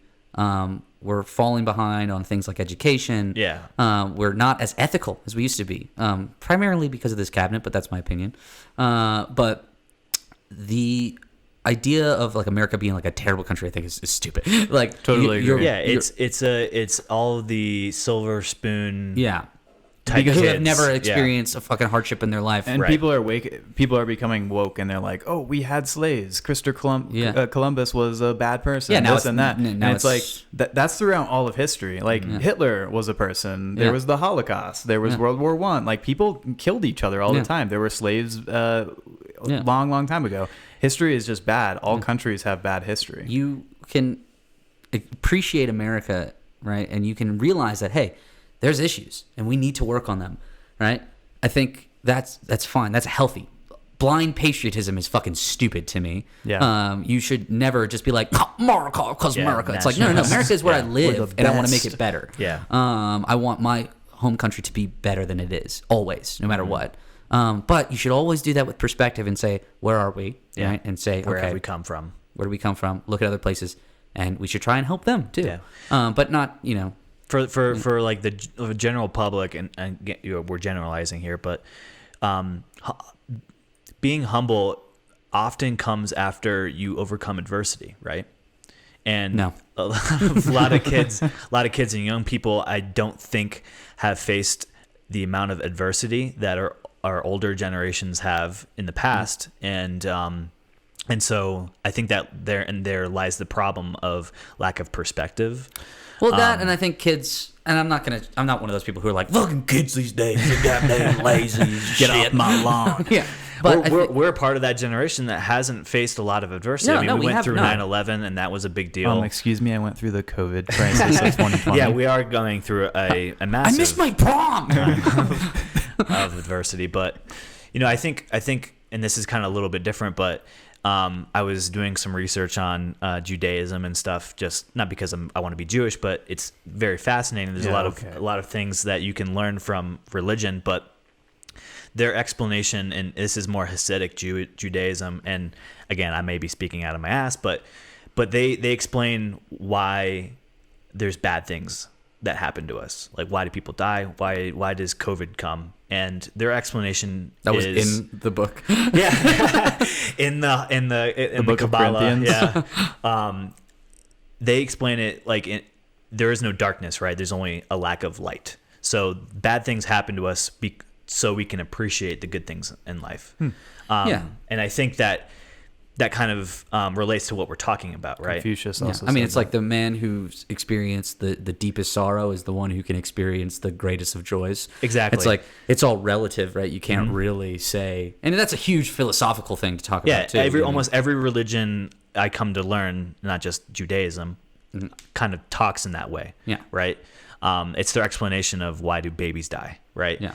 Well, there's got to be a kind of like a darkness to appreciate The the stork light. was too weak. Yeah. It's a fat ass baby. Is that kind of the concept behind, like, I don't know about all religions, but like just Christianity, like you suffer on earth and then when you go to heaven and it's like ultimate paradise, right? Right. Yeah. Yeah. Essentially is, and that's kind of like it's a kind of like a nihilistic way of looking at things almost, right? Nihilism would be like, it sucks here and then you're dead. I guess, yeah. There's like little return in nihilism, right? None. If anything, it's negative return. But what if you like that? What if you like the idea of there's no return? Then you're no longer a nihilist. You're an optimist. Realist. Here's something that's interesting, completely off topic, but Why is that duck orange? Sorry. because he is That was the topic. he's a Trump duck, Trump ducky, Trump Trump. truck. Trunk? Trump. The trunk of my truck? I saw somebody pointed out the other day that they said that 9/11 was the root cause of 50 Shades of Grey happening. Okay. What? Yeah. Yeah, I also So, agree. Can you explain that? Hear me out, okay? So Gerard Way Yes. was on a ferry when the Gerard Twin Way Towers. you're talking about the singer of My He's Chemical the Romance. singer of the soon-to-be singer in that time of My Chemical Romance. So he experiences 9/11 firsthand, and is inspired to start a rock band. Okay. Wait a second. Pause. My Chemical Romance wasn't a band then? No. No, we were really young, weren't we? That's 2001. Yeah. Yeah. It's Yeah. pretty- Damn. Yeah. Long time ago. So he's inspired and moved by 9/11, wants to start a rock band to change lives or whatever influence, and comes out with the Black Parade, right? One of the most successful albums in that genre of all time. He, the author of the Twilight series, I can't remember her name, is listening to My Chemical Romance's Black Parade album and is inspired to write a love novel between a normal girl and a vampire. Okay, goes on to write one of the best-selling book series of all time. The author of 50 Shades of Grey has a fantasy while reading Twilight series. We know from that point, Yeah. right? It's like so. So I thought, I was like, that's crazy. Yeah. Like the like 6 degrees of separation or whatever. Yeah. That 9/11 is the root cause of that Stephanie book Meyer, That happening. vaguely reminds me of the thought of, different pivotal moments in time diverting into different timelines, right? And one of them, which is my favorite one, is that, it feels like things have been kind of shitty the last few years, right? Like, this is terrible shit happening all the time. Obviously, 2020 has been a fucking wash. We're just going to do another one after this. But... Wouldn't that be crazy? Redo. Just like, yeah, we'll keep the same year. Do one more. But a lot of people make the joke that, like, yeah, the day Harambe died, he actually wasn't supposed to die, and it, like, split us off into a completely different, terrible timeline. The trials and Because, tribulations. like, some were- guy on Reddit was just like, yeah, look at the facts. It's like, after Harambe died, this. He's like, the Harambe facts, died, man. Trump won. Yeah. It's just like- Everything that just happened. You guys remember that episode of the Community? hilarious. yeah, where they're at the darkest dinner? timeline, Yeah, right? the darkest That's timeline, kind yeah. of what he was referencing to when he was talking Dark about it. on that Reddit Abed. post. Yeah. Yeah, It's so good. God, that's great. I'd like another beer if that's okay. Yeah. Yeah, maybe. Cool. We'll see. I can get it. Actually, while you're doing that, or maybe not, I was going to run to the restroom really quick. I was as well. Oh, yeah. All right, cool. I'll just sit here and kind of give you a monologue, everybody, about what's going on with me. I'm going to run We're going to take a 5-minute break. a 19-minute break. So here it is. It is the 24th of October. We are 1 week from today away from experiencing what is going to be the most interesting Halloween our generation has ever experienced, because we are currently in a pandemic. And we are in a pretty high spike, especially in Colorado, where cases are topping approximately 1,400 daily, which is an all-time high, even going back, topping April and May numbers. So pretty bad. But, deaths are down considerably. Hospitals are about 30%, 25-30%.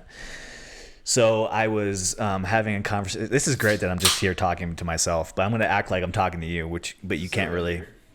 No, it's not. No. Ginger beer is like root beer. It's not alcoholic, but we can make like Moscow mules with it and stuff. We just need ice. Yeah. Okay. Let's do some bourbon. Why not? Folks, what do you think? Bourbon? Maybe some Bushmills? Some cheap Irish whiskey. It's not bourbon. Oh, we got a beer? Yeah, so we're gonna do some bourbon whiskey. Some fucking bar. I know you cleaned us out last night, man. I didn't prepare. Sorry. Just neat, probably. Yeah, is that okay? I'll Neat? take mine with a little ice if that's okay. If you have ice. If you don't have ice, I'll take it neat. Yeah, Yeah, don't have ice. it's neat, man. we ran out of ice too. Beer, ice. Anyway, I was talking about Halloween and how different it's gonna be. And I was talking to some of my coworkers who have kids and are like engaged in their neighborhood, and they were talking to me about how the different ways of distributing candy this year. The PVC pipes. Have you heard PVC about pipes, yeah. So this, you guys probably already know this, and we'll see a bunch of videos after this Yeah. is posted or before this is posted. But they're essentially putting PVCs on an angle so you can drop the candy in, it goes down the PVC pipe, and the kid can get it on the I have other a end. buddy who was talking about this literally 2 days ago. We had a virtual happy hour because those exist now, and we were talking about how he's going to do that, but he's got like this really fucking long ass hill, and so he has to get like a 30-foot piece. Oh my god! And he's like, I think I might fucking kill a kid if I just drop like a hard piece of candy. It's The just velocity. it's just gonna fucking. It should be a game. How many kids can you injure or Yeah, send to the right. emergency room? All the kids have to wear safety goggles around that house. What kind of candy would hurt the most?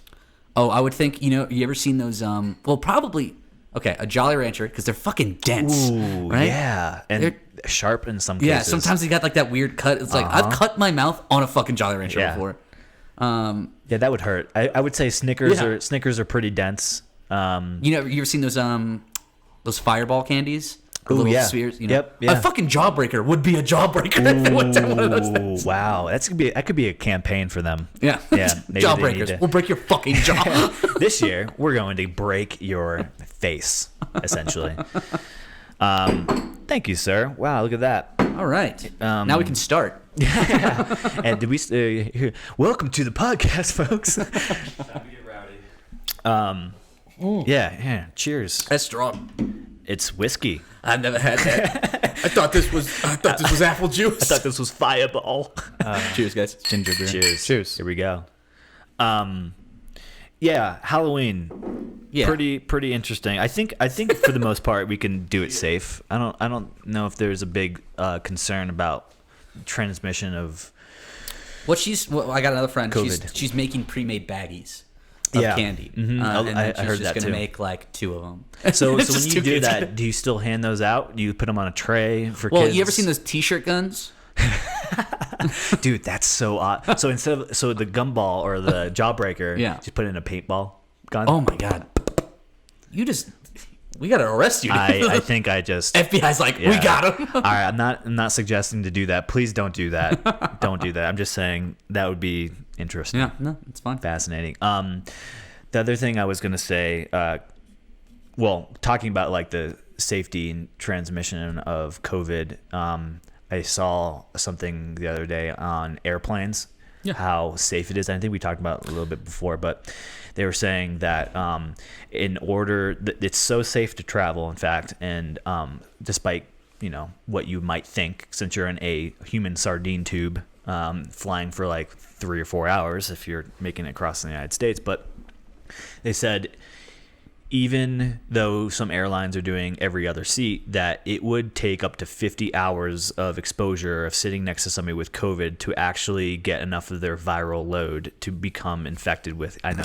I love using that phrase as much as I can in anywhere I can. Oh, baby, let me give you my Let me fucking give you my viral viral load. load, baby. Oh yeah. I'm using that the next time I have sex in 6 years. Nice. Yeah, so I thought that was interesting because the first time I flew back in, I think it was May, getting onto Right that at this plane and looking at all the faces, looking back at you as you're going down the middle aisle, it was kind of intimidating. And I think, it was due to the fact that we were all still kind of terrified of COVID. We didn't know much about it at that time, but it felt compromising.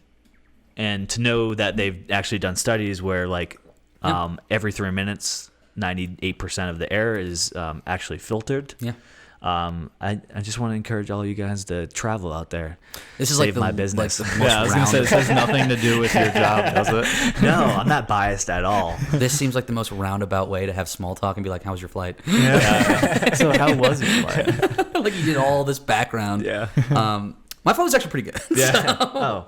So I was I, asking you, Russell. I heard you guys talking about Halloween and how it'll be fine. We'll probably find out after this comes out that Halloween was like the event that sparked the biggest outbreak of The all. next divergent of our reality. Yeah. Harambe comes back. and Ebola. I do have a full gorilla costume.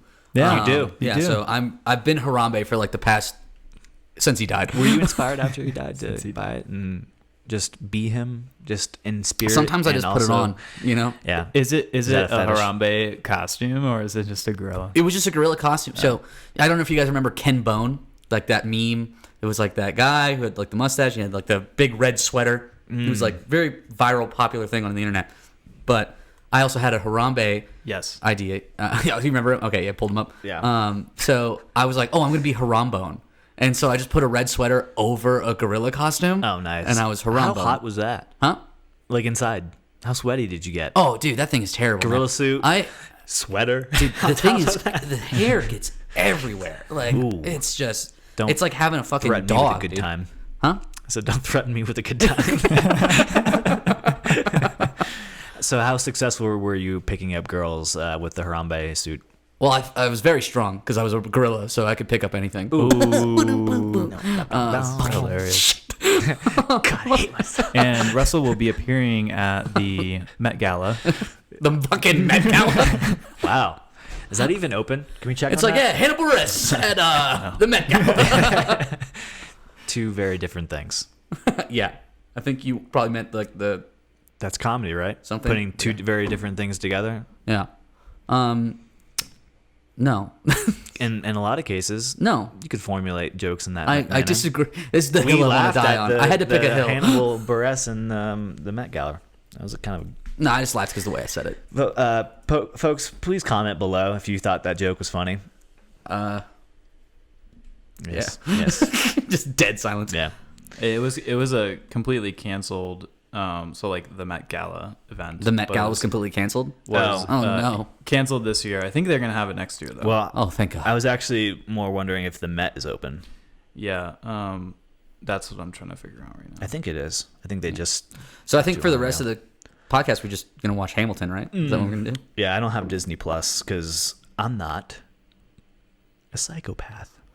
I'm a full-grown I don't want them adult. collecting my Disney data. I'm a full-grown adult. I don't want them knowing I watched Oliver and Company 17 times in a row. Every single episode of Hannah Montana.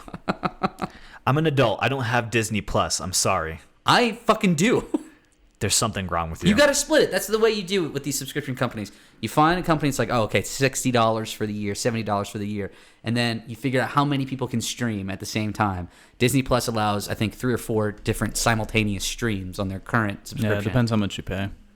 Well, I think it's like On two. that when, family you, plan. when you bought the first, they only had the one package, Yeah, besides the family originally. one. Right. But for that particular package, so I split it with a couple friends, and it cost me like $10 for the whole goddamn year. Yeah. So Okay. not a bad deal. I could see that. Is that some inside knowledge because you work with subscription-based data? Shit. Giving you the inside scoop, baby. No, there really isn't You heard any it here, inside folks. stuff. I mean, most people already know how to game the system, right? Like you have the. You keep changing your fucking email or phone number or something. To And these get- companies they're not stupid. They know you're doing this, No, right? we see it in the data because your account number still stays the same because it's usually based off of like some kind of cookie or IP address unless you're clearing your cookies. The people that are smart enough to clear their cookies out and put on ad blockers and different like tracking blockers, we don't know who the fuck you are. Yeah, So Snowden.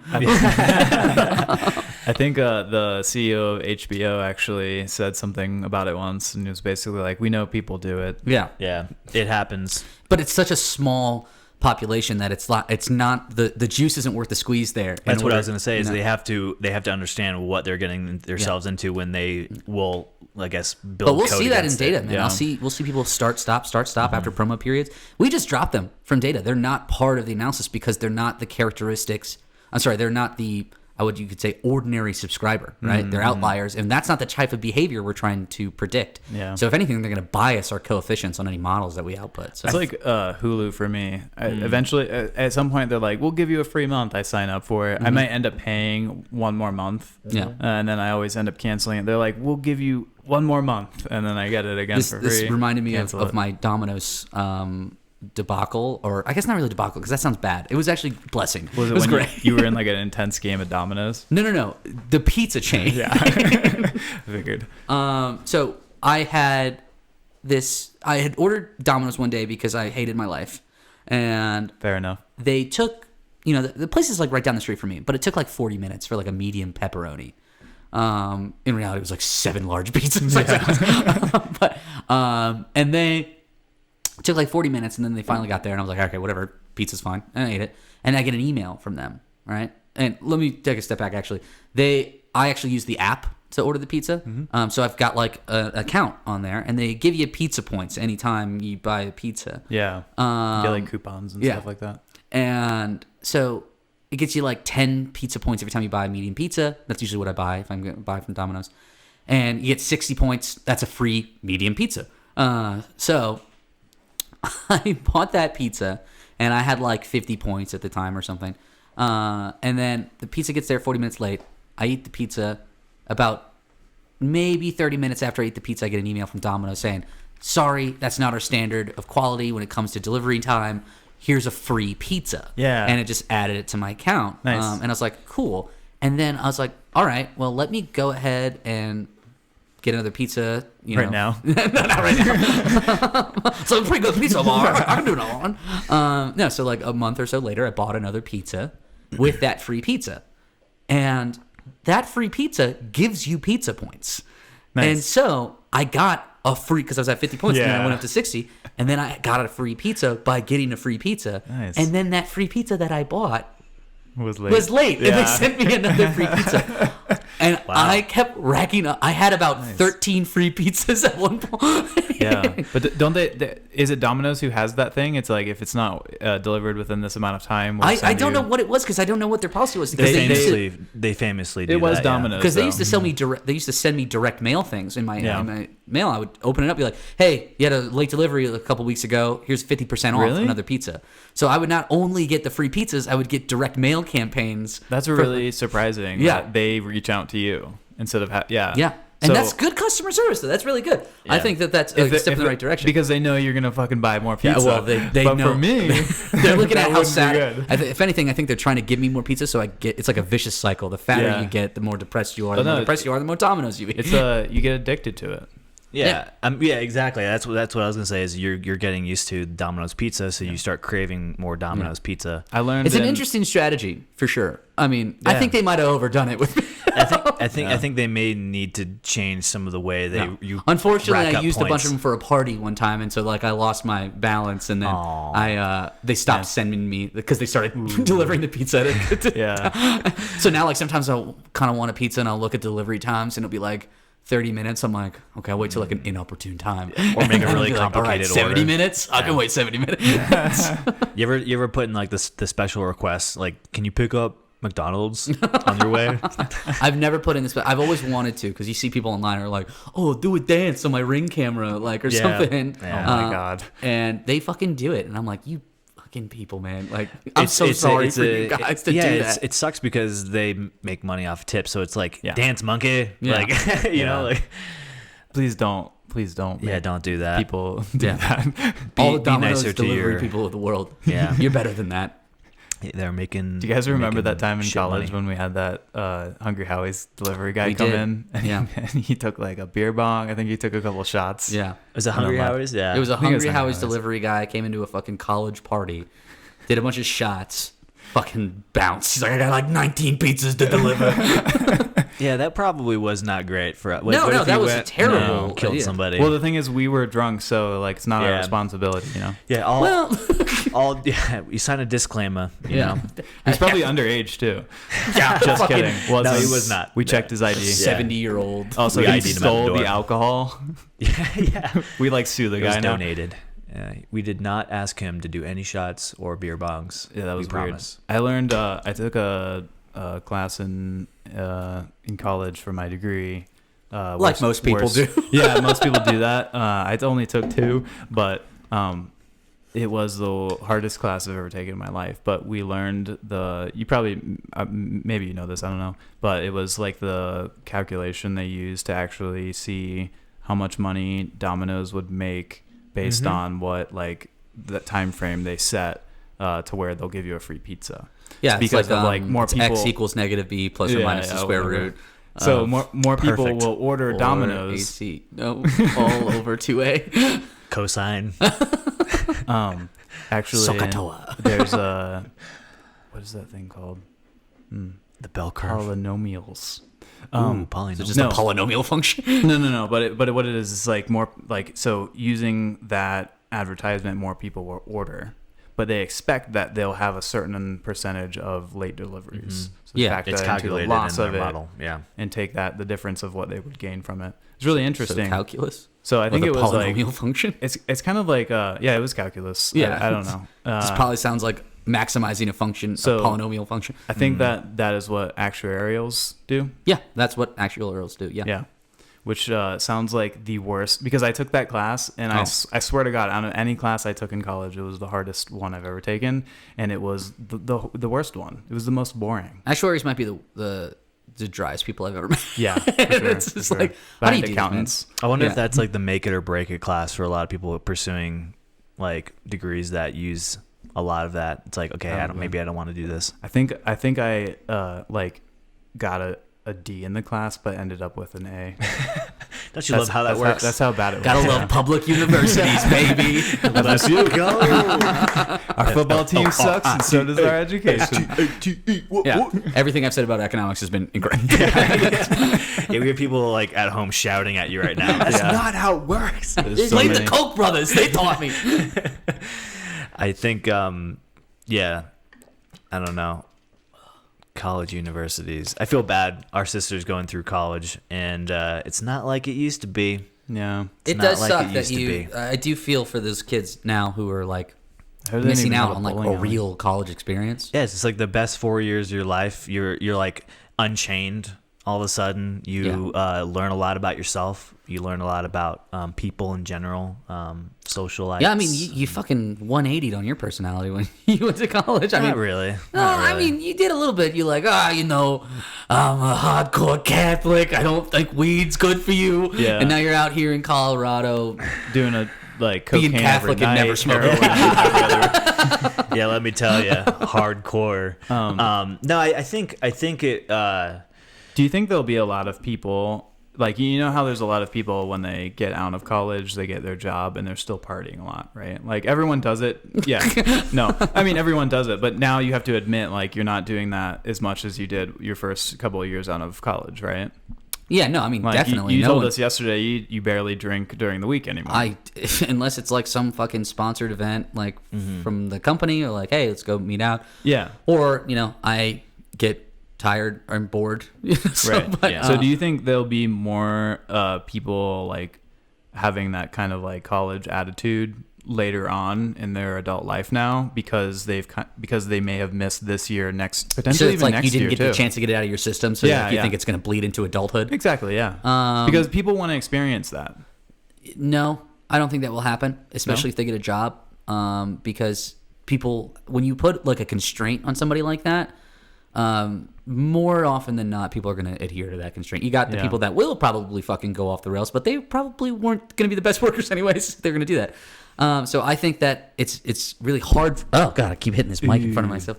I think it's very hard for them to make that happen. Yeah. If they're going to be under this constraint of having to get up at fucking 7 a.m. I don't Not if think they're working remote. Oh, well, that's Yeah. the thing. If they're working remote, they're probably drunk right now. Yeah. I don't think it'll like the whole COVID thing will last, even though like it won't go away. I just think people will go back. They'll care less about restrictions or meetups or Yeah. whatever. I mean, you're always going to have like the hospitalizations and stuff, but I think people will normalize it in a sense, kind of in the same way like People are already becoming desensitized to it. Yeah. I mean, we had the same thing with the flu. Like, this is not the first pandemic. Yeah. right? The flu was like the most recent one. I think it's the common day I thought flu. it was the Black Plague, but that was earlier than that, I think. no, it's like I Right? could have sworn it was like a month ago.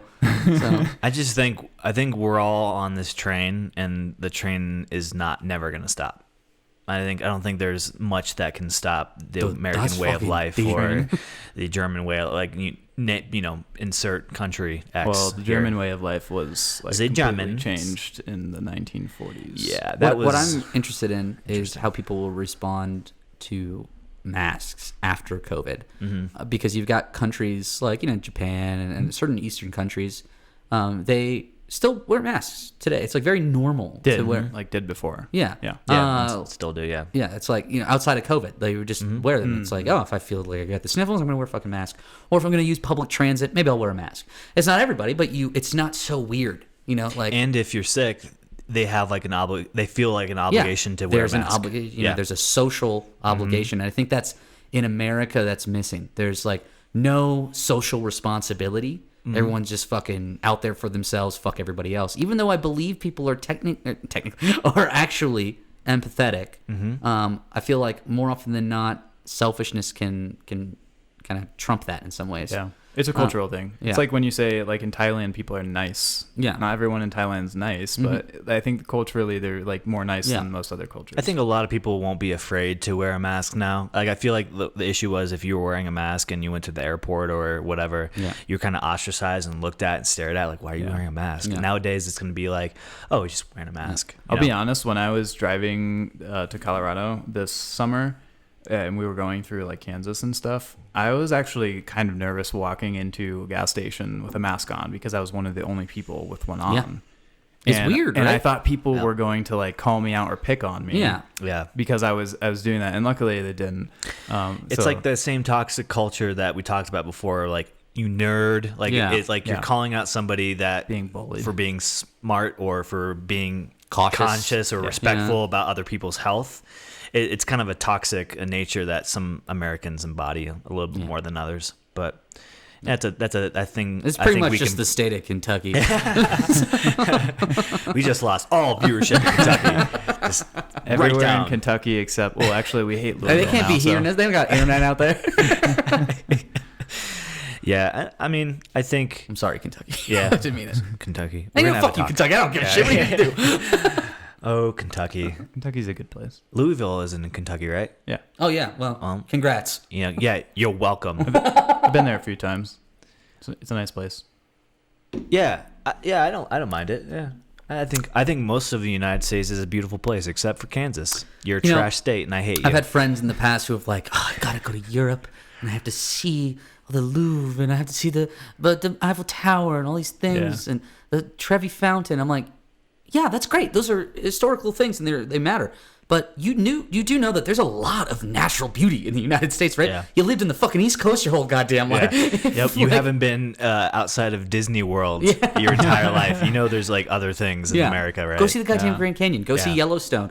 Go look at the beaches, in California. Go to the Pacific Northwest. Yeah. It's beautiful. I mean, to be honest, so I don't want to offend anyone from Europe, and there's so many unique and beautiful places in Europe, but it's very similar too. Yeah. Like it's around the size of the US, right? So if you travel around the US, like a lot of the culture and a lot of the buildings and a lot of the cities are kind of similar, like similar architecture and whatnot, and it's somewhat in that same way in Europe. And so definitely go to Europe or wherever, Greece, Asia, Africa, and experience it. That's awesome. But if you can. Don't make, we're not telling you to do it. Yeah. But don't make that your only vacation destination. Yeah. Well, I think it's also just kind of like a woke thing, or like it's cool, it's hip to like travel back Europe and do all that. People use it as just like currency almost. They're like, oh, look how much better I am than you. Yeah, just spent my 2017 traveling Europe.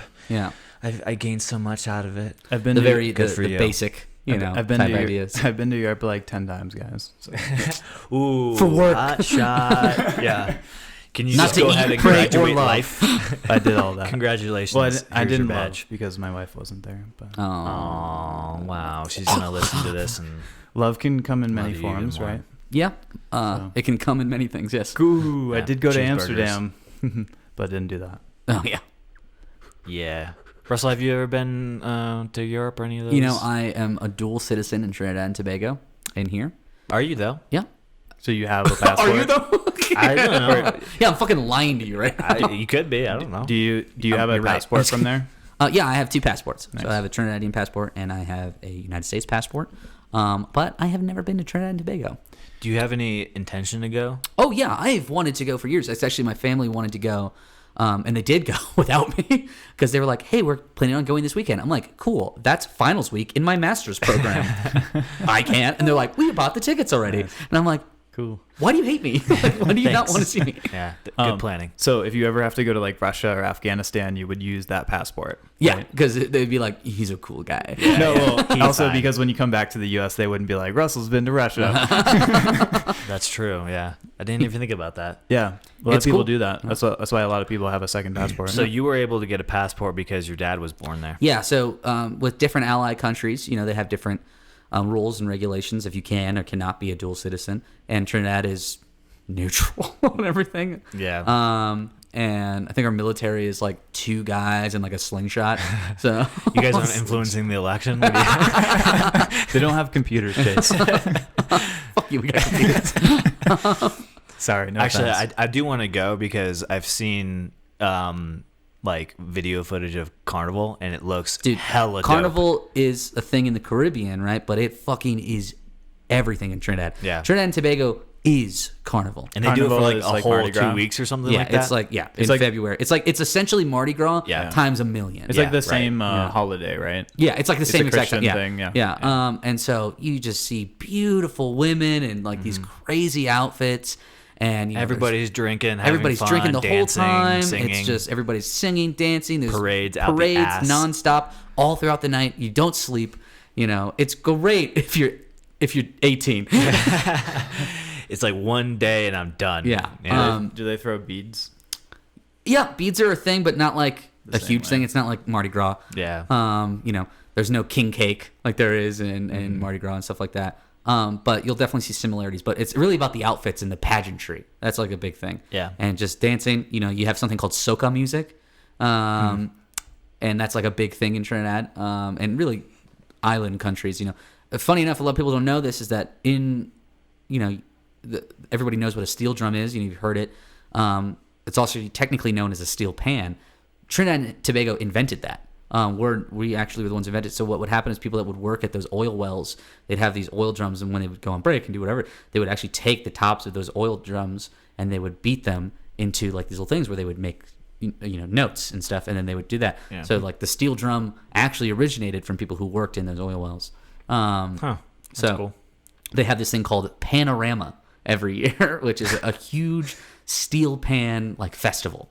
And they have like photos of it. Panorama? yeah, Panorama. Panorama Trinidad, and it's like they have because they've got you have what they have like the bass drums, they have the treble, and then like soprano drums, and it's like a fucking band of just Dope. It looks steel like a pans. drum, like a crowded drum line. Yeah, it's type exactly of it's thing. exactly what that is. That looks so cool. Yeah, Interesting.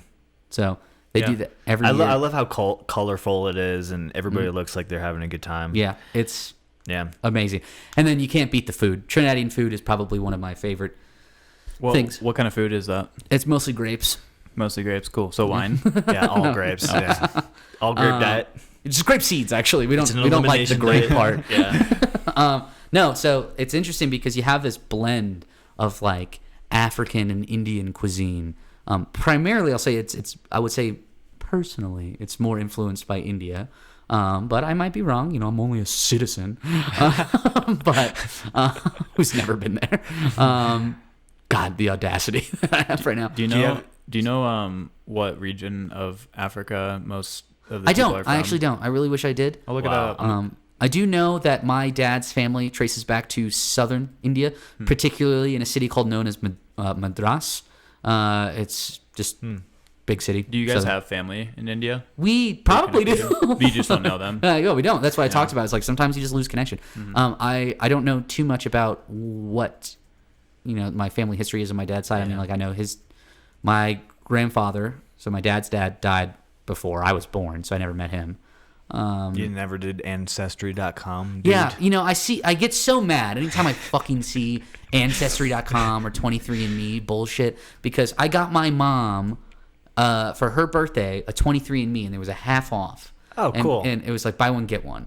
And so we were like, okay, we're gonna. Me and my sister were like, that's a good gift. We can get one for mom. We can get one for dad. And then in a way, it's kind of like getting ours too because the math is just Punnett squares after that. And I was like, okay, that works. Yeah. And so we bought it. My mom gets like, ooh, you're a little bit of sub-Saharan African and you have like some Neanderthal traits and stuff and all this like interesting information. And my dad gets 99.9% South Indian, like on his thing, and it's like 0.01% Oceanic. Yeah. Oh, weird. Yeah. He's a pure blood. Yeah, it's like one of my relatives just fucking swam to Australia. He's like, I'm fucking done here. So, but yeah, so I get so pissed about those Ancestry.com things because it's like such white privilege bullshit. And it's just like, isn't it cool to figure out that your family like came on like, I don't know, the Mayflower? I don't fucking know. I feel like when you read your results, you have to be like swindling or holding like a glass of wine and like be like, ho, ho, ho. Yeah. It's so posh. I just understand it. Yeah, my grandfather was a World War II vet, and I'm like, how do you not know that? Like, I just don't understand. It's somehow like unlocking some of your identity. Yeah, and it just becomes kind of annoying because that's all they want to talk about after that. And it's like it's just a slap in the face to like a lot of black people because we didn't get to fucking keep their history, did we? No, they fucking came here as slaves. We erased their history, but you want to go out and tout this fucking shit like it's like the next big thing, you know? Ancestry.com, 23andMe, figure it out. And I don't know. It just infuriates me to see that so blatantly advertised. Yeah. I got interested in 23andMe in college. I think that there's value in that because of the fact that you can find genetic, predispositions to health things. Like that's important. That's important, yeah. But some people freak out. We talked about data collection. You want to start talking? Yeah, you have to, because there's actually a lot of these unsolved mysteries. They're actually using databases like 23andMe to track down killers. Things can be good, like that, but it has to do with hard regulation and making sure that those things aren't used for nefarious purposes. If you're a murderer, it kind of sucks. So, by the way, so most of if Ted Bundy was around today, he would be like, "Fuck, dude, like, God, I got nothing." Sorry, Zac Efron. Sorry, Zach. So most of the people of African ancestry in the Americas came from through slavery, came from the West and Central Africa, which at the time was different countries than we know today. But I think, it makes sense. I mean, it'd be weird to go all the way to the East Coast just to take them back to America. So they'd probably be like now, if you're looking like Ghana, Nigeria, Cameroon, Angola, all the coastal coastal that makes areas. Sense. Yeah, I mean, I would put money on it. That's where they're coming from. But yeah. So, but Trinidadian food, oh man, it's so good. You get a mixture, like you've ever had naan bread. Oh, actually, that's incorrect. I hate when people say that, and I just naan bread because it's just saying bread. Naan. Yeah, it's just naan. Yeah, naan. But so when you get naan, that we have something similar to that. So, well, actually, technically in India they have something called roti, right? And they usually use whole wheat flour. Is it like rice bread. Or? Huh? Is it like a rice or a bread? It's a bread. It's a bread. All right. So it's like this kind of almost like a tortilla. Think of it like that, I guess is the best way to think about it. Closest thing. Flatbread. That's actually really good. A flatbread is very similar to like a piece of roti, but Trinidadian roti is like completely different. We have like multiple different styles. You have something called bushapshat roti, or I said busapshat roti. I said it weird that time. You've got dal puri roti. It looks like naan, bro. Yeah, it's wait. So is it? So naan means bread. So is roti just a type of naan? I'm not that Indian, so I know enough. Get out. That's why you're on the podcast. We're looking for a diverse guest. We got an Indian guy. So, hello. Yeah, helps with our numbers, taxes, and stuff. But the Trinidadian food is just such a ridiculous blend of flavors when it comes to like traditional Indian dishes versus Caribbean style. I mean, we use a lot of something called shadow benny, and shadow benny is something called, you probably might have heard of it, called culantro. It's not cilantro, but cu, so culantro, and it's like just like a stronger cilantro, and that's made with almost all like marinades and stuff that we marinate the meat in. You'll see things like stewed chicken, stewed duck. You'll see curry duck, curry chicken, curry pork, curry beef, and it's just so good. And we'll have things called kuttas, which are like these little tiny appetizers almost. Essentially, like imagine we made like a thing of curry chicken, and like in that curry chicken, we took a bunch of it, like let's say a handful, like a bowl, and put it on the table while the rest of it is cooking. We call that kuttas. It's like an appetizer of the food, and you use that because it cuts the alcohol. It's like so it's like you drink while you wait for them to finish cooking. That's an alcoholic excuse. Hey, man, rum. It's all about the rum down there. It's all about the rum. Caribbean rum. I found out that Bacardi was actually a Cuban company. Yeah. And they fled Cuba when the Castro Revolution was happening to evade the Where are they now? communism, pretty much. Cuba? No, Bacardi. no. Yeah. Oh, they're in Puerto Rico now. Okay. Yeah, just across the lake. Yeah, that's right. Because they have the distillery there, right? Mm-hmm. Yeah, in San Juan, I think. Yeah. Yeah. El Paso. My wife is showing me houses in El Paso for like $300,000. It looks I like know you heard. a $1.5 million house in Colorado. She's like, we should move here. I'm like, then you have to live in El Paso. Yeah. I'm not saying anything's bad about El Paso, but I'm not gonna move to El Paso. I'm interested in Austin. I'd like to go check out Austin. God. I've heard a lot of good things. Yeah. You know. Austin, No. Texas. Yeah. So you and everybody else. Huh? Yeah. You know, I've got the inside scoop. You know, I've heard about this little tiny I've town. been there a few times. Do you think you're gonna become a permanent resident In Atlanta? Of Atlanta. I do. Georgia. You know, I love Atlanta. I think it's a great city. It's up. It's still growing. Yeah. You know, and it's had amazing growth even just in the last 4 years. We got 2 Topgolfs. Like, What? come on, that's pretty crazy. It's pretty crazy. Yeah. Should get some tax breaks out of that. Yeah, right. You're telling me. No, we have to pay. we pay taxes for Topgolf. Topgolf, yeah. Topgolf tax. Yeah, technically, right? Because they probably got subsidies. Yeah. Yeah. Come on. Well, yeah, they bring Probably. jobs. I know that and like a make- big and subsidy spending. and stuff that they're doing is for the film industry. So it's like It's big there, you right? know, Pinewood Studios, which is like the major studio that handles Walking most of Dead. the Marvel films, is in Atlanta. There's And a then show Boston. there called Atlanta. Yeah, that's actually filmed in Kentucky. Imagine. Yeah. Kentucky's like, we're back. Yeah, we're back, baby. We're back.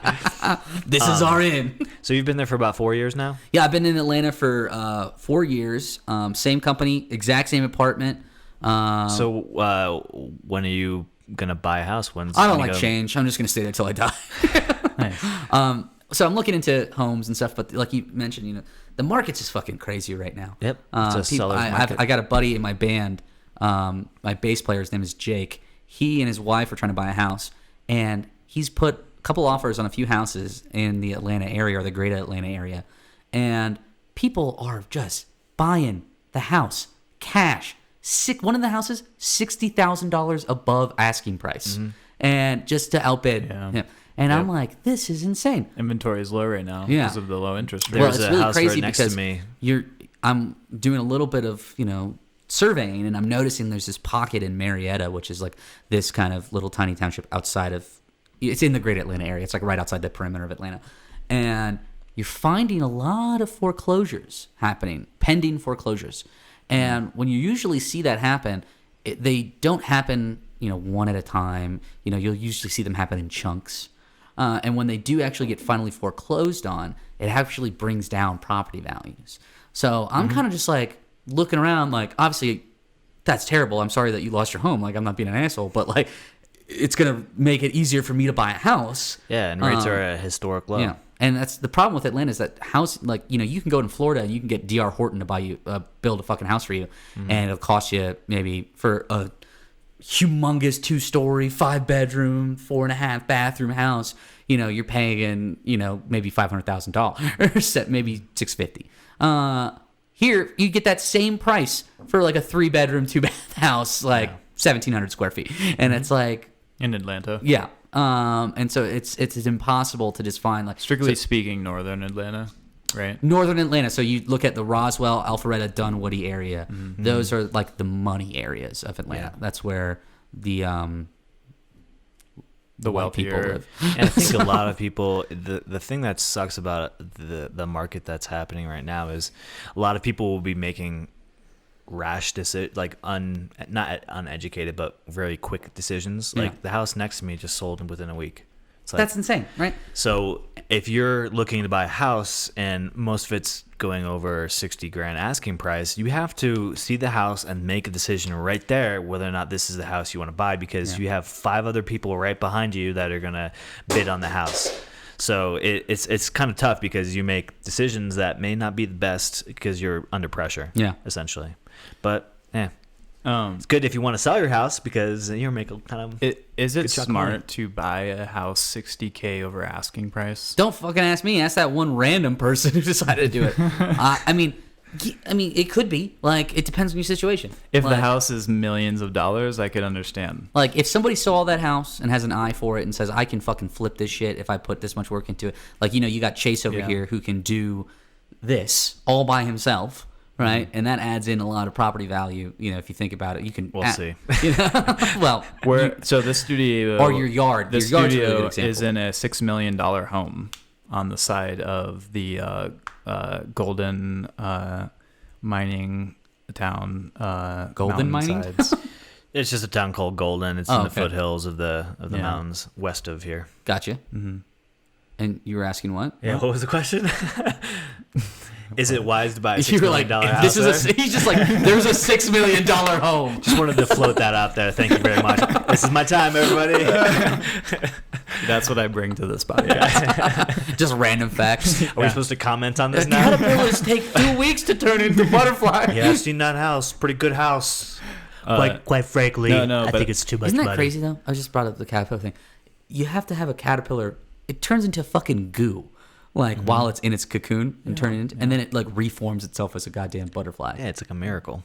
So going back to this 60K thing. No, I'm on the caterpillar thing. I We moved away hate from the house thing. caterpillars. Yeah. No, but actually, so what I'm thinking is there's 3 scenarios here. Yeah. One, someone like just loves this house. Yeah. Or just loves They're this like, house. this is my forever They're- home. They're gonna This is pay where I'm gonna live 60K forever, Yeah. you know. 2, there's something crazy going on with the market, right? Or 3, your real estate agent is a fucking idiot. Or 4, you really like the area the house is located in. That was the first Or one. 5. Well, that you said you you really or like the Jeff house. Bezos and money means nothing. So, Yes, but he wouldn't be buying that Really? price house. Ask Jeff Bezos. Yeah, everybody welcome on Jeff Bezos. I am Round of applause. Jeff Bezos. If you go to I think this is how I sound. Amazon.com// at the Lucky Duck promo code. Has anyone actually heard him talk? No. No. I have, and I forgot how he sounds though. Hey, everybody, it's Jeff Bezos. What if Jeff, if he's like the richest, but he had like the most ridiculous voice ever, and Hello, everybody. Hi, everybody. It's Mickey Mouse. It's just Jeff fucking Mickey Bezos. Mouse. I'm pretty sure that's how Walt Disney actually sounded. Wow, so he was just hating Jews and Yeah. sounding like a 2-year-old. Yeah, exactly. Yeah. yeah, not a lot of people realize that. Yeah, if- people don't talk about fucking his anti-Semitic. What, Yeah. what about when he Canceled comes back? Walt Disney. When he comes back, because he's frozen, right, or his head's frozen, or something like that. Yeah. Yeah. When they eventually bring him back, and he's like, "What the fuck? Yeah. The Jews are so successful, Yeah. right?" It's like they own Disney. How ironic would that be? Yeah. Yeah. Should we cancel Walt Disney? I don't think cancel culture is appropriate. Yeah. I Well, think it's so fucking like insane to cancel people. I mean, yeah, It's if you do unreasonable. something that's abhorrent, you just got canceled, by the way. Yeah, I know. I fucking did. I got canceled at the very beginning. Yeah. When I got canceled when I was like, Kentucky sucks. Yeah. Or the dropping the babies. Yeah, the baby thing. Oh Yeah. my god, I thought about that the second I said it, and I was like, you demonetized right there.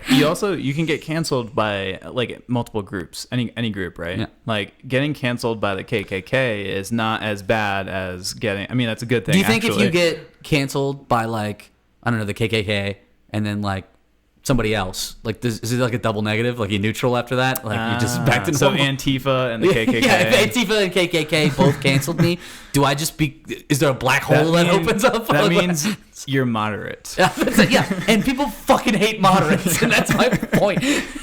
No, but I think getting canceled in the sense that most people talk about is like when Twitter has an issue with you. Yeah. Not Twitter, the platform, but Twitter, the people. I just think Twitter. that And there's equity in I'm, that. I'm a Yeah. person who I want everybody to be respected.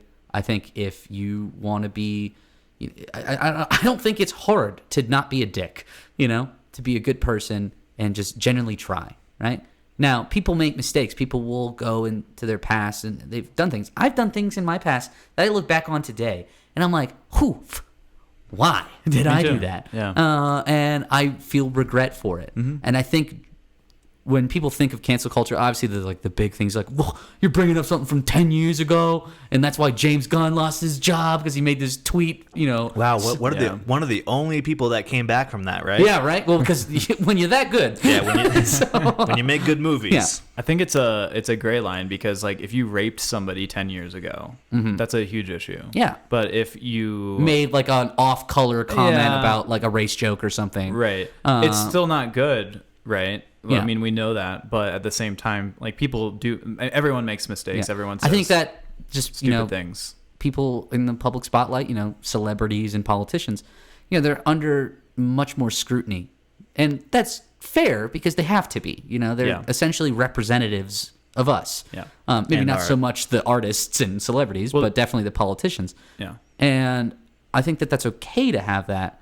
However, I feel like there's something there where it's like there's a little bit more gray area again. That's what you can name this episode gray. Gray. Just because there's subtleties in those conversations where it's like if you straight up raped somebody, that's a problem. You're done. That's it. But if you said, you thought you were being funny by making a race joke, it was a product of the time. Race jokes back in the early 2000s were like it. Like you could be like, black people walk like this, but white people walk like that. Every fucking comedian did that at some point in their career back in the early 2000s and late 90s. And so those don't hold up today. Yeah. And you could find, some 19-year-old kid who goes on Twitter, looks at this guy, finds it, and then starts canceling him. And I'm like, that's an extreme case that I think is not representative of the cancel culture movement. Hopefully, I don't really know. But I just think that people need to take that into account because it's like, well, did you not grow as a person over time? And comedy is different too. So setting aside comedy, like jokes are jokes. People make them. People if make you did something racist, bad, sexist, whatever. Right. But so and it also depends like what you're representing. Yeah. If you're going to be president of the United States and in your past you've said racist things, you said sexist things, whatever. No, and I think completely understand being a person of that prejudiced group not being upset and not wanting that person to represent you. Yeah. Completely understand it. But then if it's just like Joe Schmo who acts in a movie, maybe it's not as important to you. Yeah. Well, I think really the important thing to note here is like our ability to move on and grow as a species, in particular talking about cancel culture, is not the forgiveness aspect is almost as important as the punishment. Yeah. That these people receive. So a slap on the wrist, maybe you lose a TV deal, you lose a movie deal. But our ability to forgive that person and move on is almost as important because it benefits both parties, right? The accused and the accuser. I think a great example was Louis C.K. I feel like he didn't hide anything after it came out. He was just like, you know what?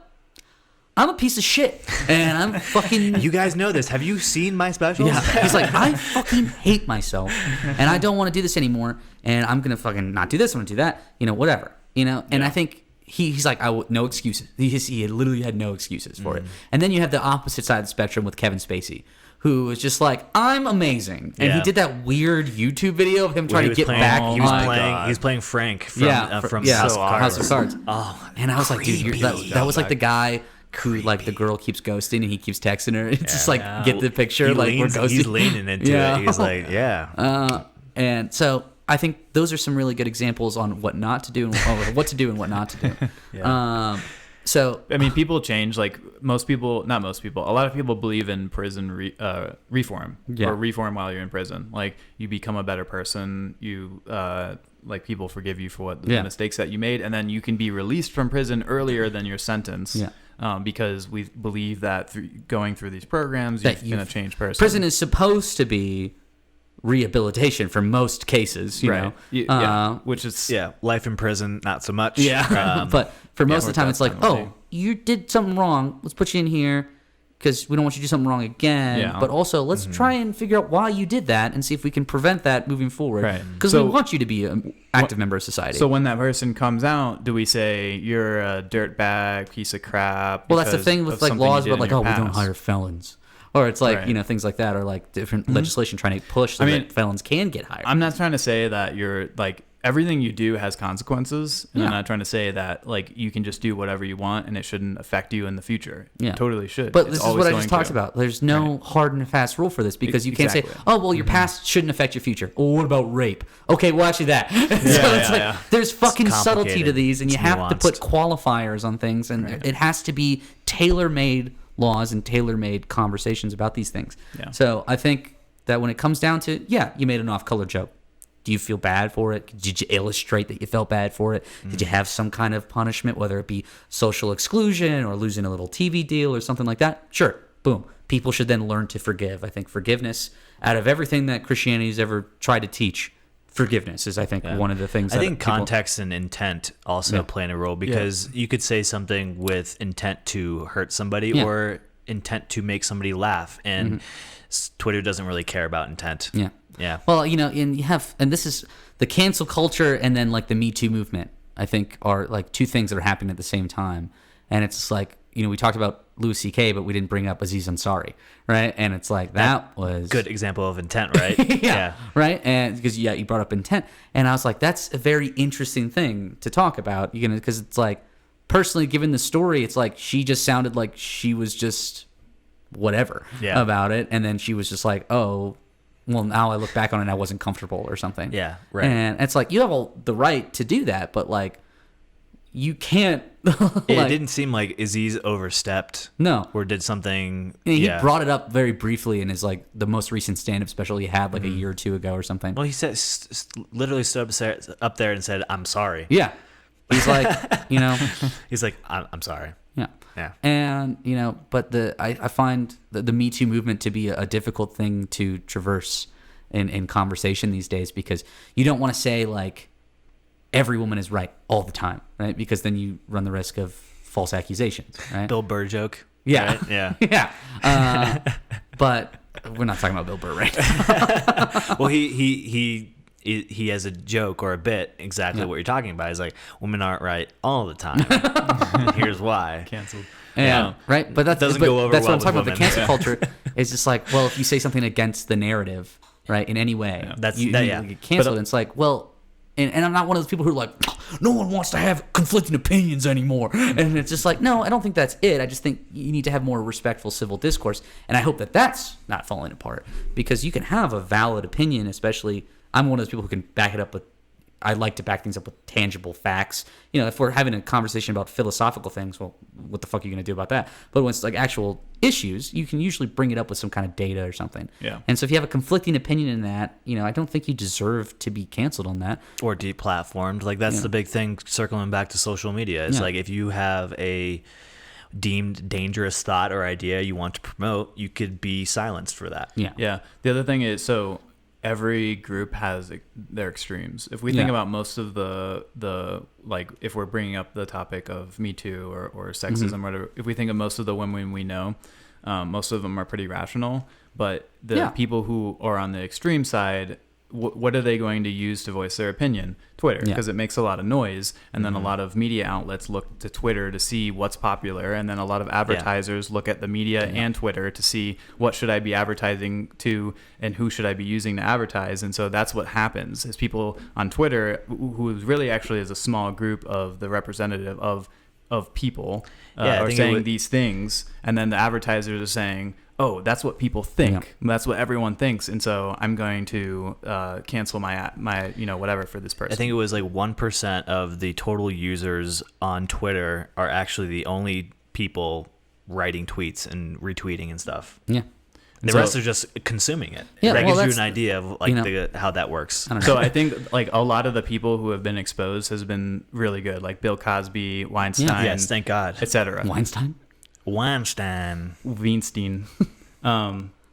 But I think that there's definitely plenty of people where it's kind of like been to an extreme. Yeah, there's some where examples. It's been a little bit unnecessary. Yeah, mm-hmm. But it's going to happen. And I think it's okay because it's like the people that it's happening to in those weird cases, there's like that might be overkill.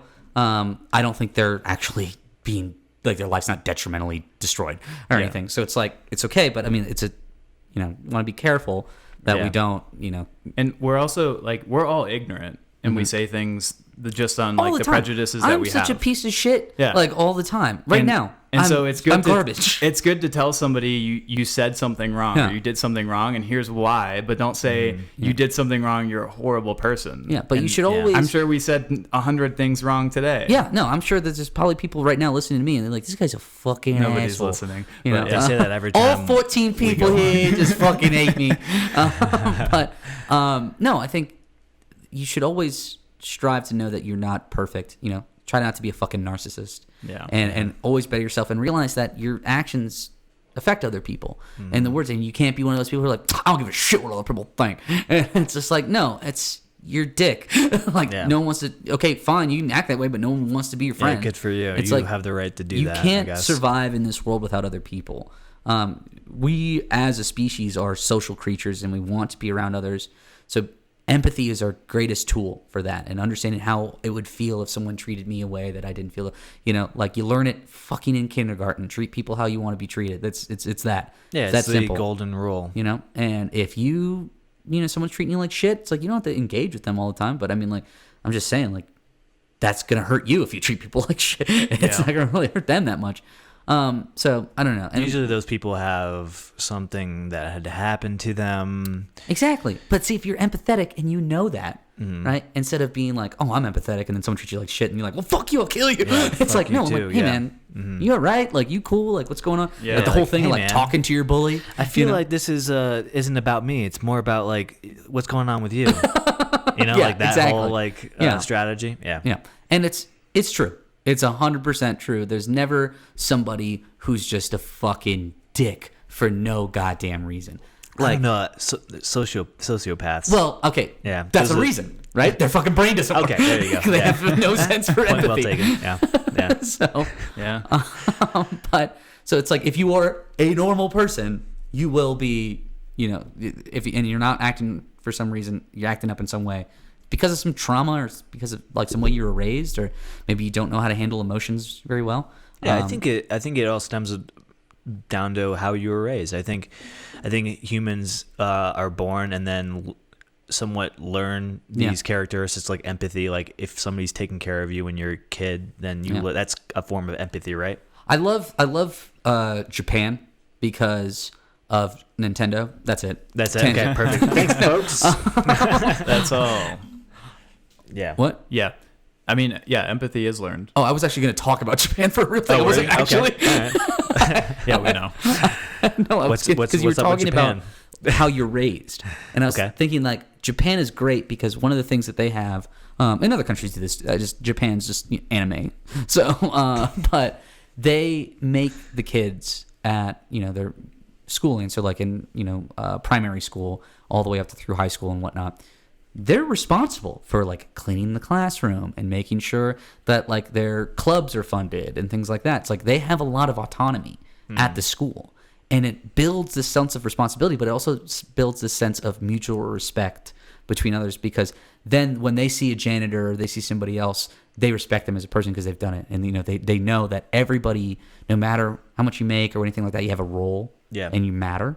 Yeah. And builds, not only, self-efficacy, things like that, but I just think, and just good responsibility, it's that level of just empathy that gets built through that work and being able to do that. If everything you do, I think a lot of the people that aren't empathetic are the people that grow up with silver spoons in their mouths and don't have to do anything, and they don't have a frame of reference for these types of things. So I wasn't given $1 million loan by my dad to yeah, I build only my got empire. I know, it's ridiculous. I'm a poor boy. That's what makes a good manager, right? If Yeah. you start and you are the guy that cleans the floors, then you move up and you're the guy that rings people out and the cash register. Yeah, dude. And then How do you like them apples? by the time you make it to manager level, Yeah. you appreciate and understand what it takes and the expectations and responsibilities of those other roles that you're managing over. Yeah. And there lies the empathy, right? So something interesting when I interviewed at Zappos in Las Vegas, they were giving us a tour of how everything works, and everyone, or I don't know if it's everyone, but at least like what the role I would have had, everyone in that department at some point works in the call center for a certain period of time. I don't know if it's a week or a couple of days or whatever it is, because then it's kind of like diversity. It's like then you can get to know like what those people have to experience, and like what your customers want and what your customers experience. Yeah, the company my wife works for, they like go out and install things. Yeah. I won't name the company, but if you're working in corporate and you not out in the field, they actually, in order to get the job, you have to go through like a boot camp, and you're out there and installing these things. Even though you're never going to see or touch or look at these things another day in your life, but now you have an appreciation, understanding what the entire business is facing. And I have a friend. She works for Inspire Food Brands, and like I remember, Inspire owns restaurants like Buffalo Wild Wings and Arby's, and so primarily she had to go when she does like analytics, like she's in the corporate office all the time.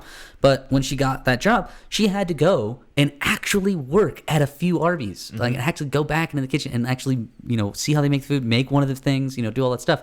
And so I find that to be a amazing business strategy, and anytime you have a company that's built in a way where it's very lateral, it's like, it's what you call a horizontal structure as opposed to like a pure vertical structure, where everybody's kind of doing the same thing, and luckily that's great in smaller companies. You can do that where everybody's kind of working the same work. You're all on the same team. When you have humongous companies, obviously you have departments and you have hierarchies, and it's kind of hard to avoid that. But the more you can strive for that horizontal structure, the more valued everybody feels, and the more respected everybody feels, because you're not doing anything else that I'm not doing, and and I need your help because we're doing the same thing, and I'll help you. So people get to lean on each other's strengths, as opposed to being like, you need to do this because I said so, and because someone told me to tell you that it was that. So, and I think you lose some respect, and you kind of lose a little bit of dignity too when you're constantly underneath people all the time. Yeah, you kind of remove the that's not my job mentality. Yeah. Yeah. Definitely. Because that can hurt the company. It's not my job. That's like I personally experienced that, where like that mentality of like, this is what I was hired to do, this is what I'm going to do. Yeah. And I mean, it's fair, I guess, right? Like that's your job It's contract. not wrong. Can't fire anybody for it. Right. But it's like I feel like that's a failure of the company, right? Because they don't make them feel. So you're hiring the wrong people. Yeah. You want people who are taking responsibility in the company. Yeah. Usually there's people an that incentive for want to be, have pride in their work, and also like care about the work they're doing, and they feel like they're valued, right? And they want to do whatever, and they have a good work ethic and all that other stuff that matters. Yeah. But at the same time, it's a double-edged sword, because you don't want people to be like, hey, make sure you always give your best to the company. Give off weekends. It's like that company will fucking dump you the second. Like they don't care. Yeah. They just want output. So there's the balance there, because companies are just people. Everybody's made up of people. Yep. So just keep that in mind. Work hard, have pride in your work, but give your company value your life. Give your company what they give you. Yeah. So if they treat you with respect, they treat you well. You show it back in equal.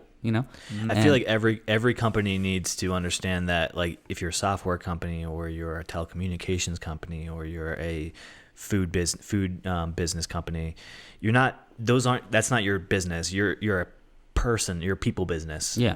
It's you're in the industry of people. Yeah, and that's 100% it. Everybody is always in the industry of people, no matter what. I think it's really interesting, though. I'm really excited to see how companies are going to respond to post-COVID life, like with working from home. Like a lot of companies are like, yeah, permanent work from home. I don't give a shit anymore. And my company is saying, hey, once COVID dies, whenever that is, we're actually changing the work from home policy. It used to be you could only work from home once a month. Then it became twice a month. And now, if you're a manager or higher, you get to work 2 days a week from home.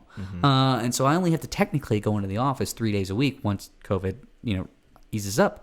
And chances are that might even change even further, because our productivity has not been changed. We've done a lot of different surveys through HR, and these are things like, hey, how are you doing at home? Do you find it better? Do you think your productivity is better? Do you think you're healthier because you get to eat healthier meals now because you don't have to eat out at lunch all the time?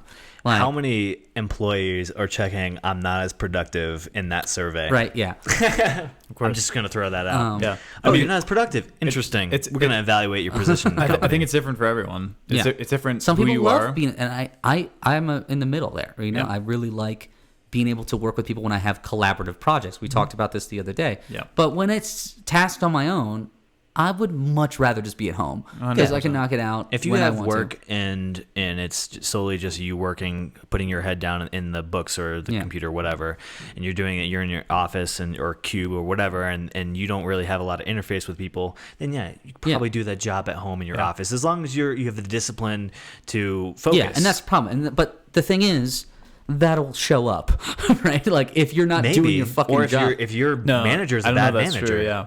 Yeah, I mean, we know instances of it. Yeah. Yeah. It exists. And I mean, I talked about this on the podcast before, I think, but my team actually, when we estimated one of our recent projects that was a lot more collaborative, we actually added in additional time because we work remotely. Yeah. Like, so we've always worked remotely. COVID hasn't changed that. But there is a definite negative to it, to not having an office. Yeah. If you have an office and you tell your team, If you're just like working at your goddamn kitchen table or something, it's right. like, But no, but I mean at like office where you could Oh, all you mean like a collaborate. physical place. Yeah. So, No, I get what you're so saying. Yeah. like what your company's doing, where they're saying managers, whoever, who do have a lot of independent work, you can work from home when it's appropriate, X number of times a week. But for the rest of the time, you have an office to come into to Yeah. work with your team, to have meetings and stuff. I think that's a great idea. Yeah. I'm not saying like maybe for some jobs it's good to have them in the office every single day, but I think it's great to also have a yeah, flexibility. like a restaurant. Yeah, there's Yeah, an undeniable obviously. No, but even synergy office that jobs, happens. too. Yeah, I 100% agree with that. I just find it interesting because I love the work from home aspect. I wish we could just have the same level of autonomy in the office. Because here's the thing. I know people on my team, some of them get up at 6:30 in the morning and start working. Some of them straight up just don't get up, and then they'll wake up at like 11. But they get their work done. And if they have a meeting before 11, they're obviously there. Like, I'm not saying, they're always at the meeting. They get their work done. It's high quality, and they'll be working, into the night, maybe 8:30 Yeah. or something, Yeah. I don't care how you work, right? I just want the work to be good quality, on time, Right. and professional, like you're not always on the last minute getting a project done or something like that. Your time management it well. And I don't get that. You don't get that from an office setting, right? Because you're like, oh, well, Jimmy got here at 9:30 and I got here at fucking 6. So what's that mean? And it's like, well, fuck you, Doug. You leave at 3:30 every day. So it's like, I don't like that kind of office politic bullshit where people will kind of get on each other's ass. I mean, I remember one time I was in a company and I was hanging out in a guy's office, just kind of shooting the shit, which happens in an office. all the time. Yeah. And I had my manager call Unless you work from me home. like a week after that or something. And he called me in his office and he's like, hey, you're doing a great job. Everything's fine. But we just had a couple complaints. Like, cut the Chit chat. chit chat down a little bit. And I was just like, this is fucking stupid as shit. Yeah. I'm like, do you have a problem with my work quality? No. Yeah. Like, whatever, all these other things. I'm like, if I'm being loud, that's different. Like, if I'm bothering other people. But if someone's just annoyed at the fact that I'm not working because they Yes. are, that's their fucking problem. Yeah. Yeah, when I did work in an office, I didn't have that issue personally, but I knew people who did, who I worked with, and they did do good quality of work. But Yeah. it's all about the presentation. Yeah. If you have a manager or another coworker who's walking by the office, doesn't matter if you're playing putt-putt, Yeah. fucking around, talking about work. Yeah. It doesn't matter to them. What they see is, oh, they're not sitting at their desk working. Yeah. It sucks, but that's just how it is. Yeah. So And you that don't is a have to benefit. worry about that at home. You can live your fucking Yeah. life and work But how the, you work. The And- problem is that, like in your case, you know what the people are doing, Yeah. and that's true in a lot of cases. But a lot of managers don't have that skill set, and so, for instance, if I were to say, if my manager came to me and said, "How long would it be to implement this thing?" I could just say 10 days. And I mean, my manager is technical, so he would know. But Yeah. if he wasn't, then he could just be like, okay, 10 days. But Well, it that seems only like really a bad takes company 2. structure if you're going to have managers managing things that they don't know how to fucking manage. Well, right. But that's where it comes in. Like, that's actually, especially in tech companies, that's Yeah. a big thing. Because do you hire someone who has an MBA, who knows business and knows how to run contracts and stuff, or do you hire someone who started as an engineer doing this or whatever, and then hire them up to a manager role? Because not a lot of those people are good managers either. No, you So can it's a have the fine best line. hard skills Yeah. and be the best coder in the world. and have shit soft skills. You have no idea how to talk to people. You don't know how to explain shit. You can't work with others.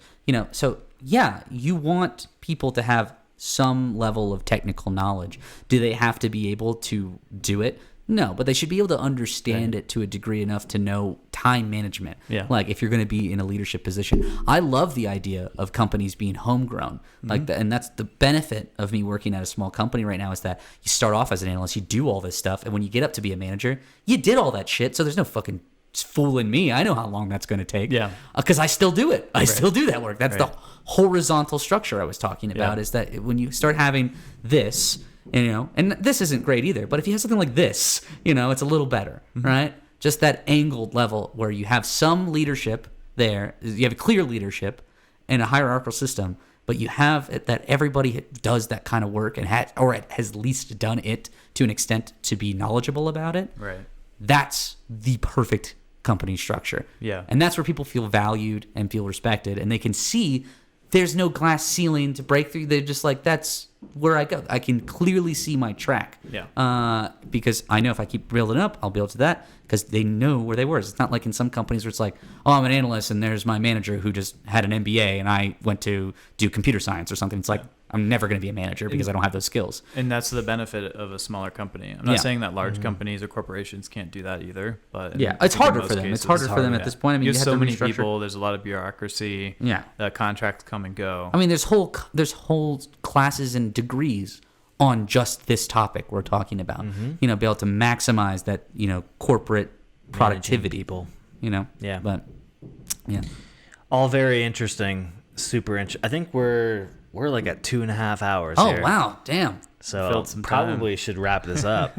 Yeah. Because I feel like we could keep talking for another 2.5 hours. I'm going to keep talking after we take off the headphones and the mics. So. Well, thanks for being on, Russell. Your book that's out now, it's what is it? Where can people find it? Do better. I said, where can people find it? Oh, Zappos. Yeah, they sell shoes. Yeah, I You're a put one fraud. sheet of the book, one page into every shoe. Yeah, okay. So you have to keep ordering shoes. Nice. It's 2 pages. So what's the name of the book? Oh, you're going to put me on the spot to come up with the It's name. called Dropping Babies. How to make your stork, how to train your stork. Perfect. All right. Thanks for listening, everybody. Until next time, adios. Peace, guys. Peace.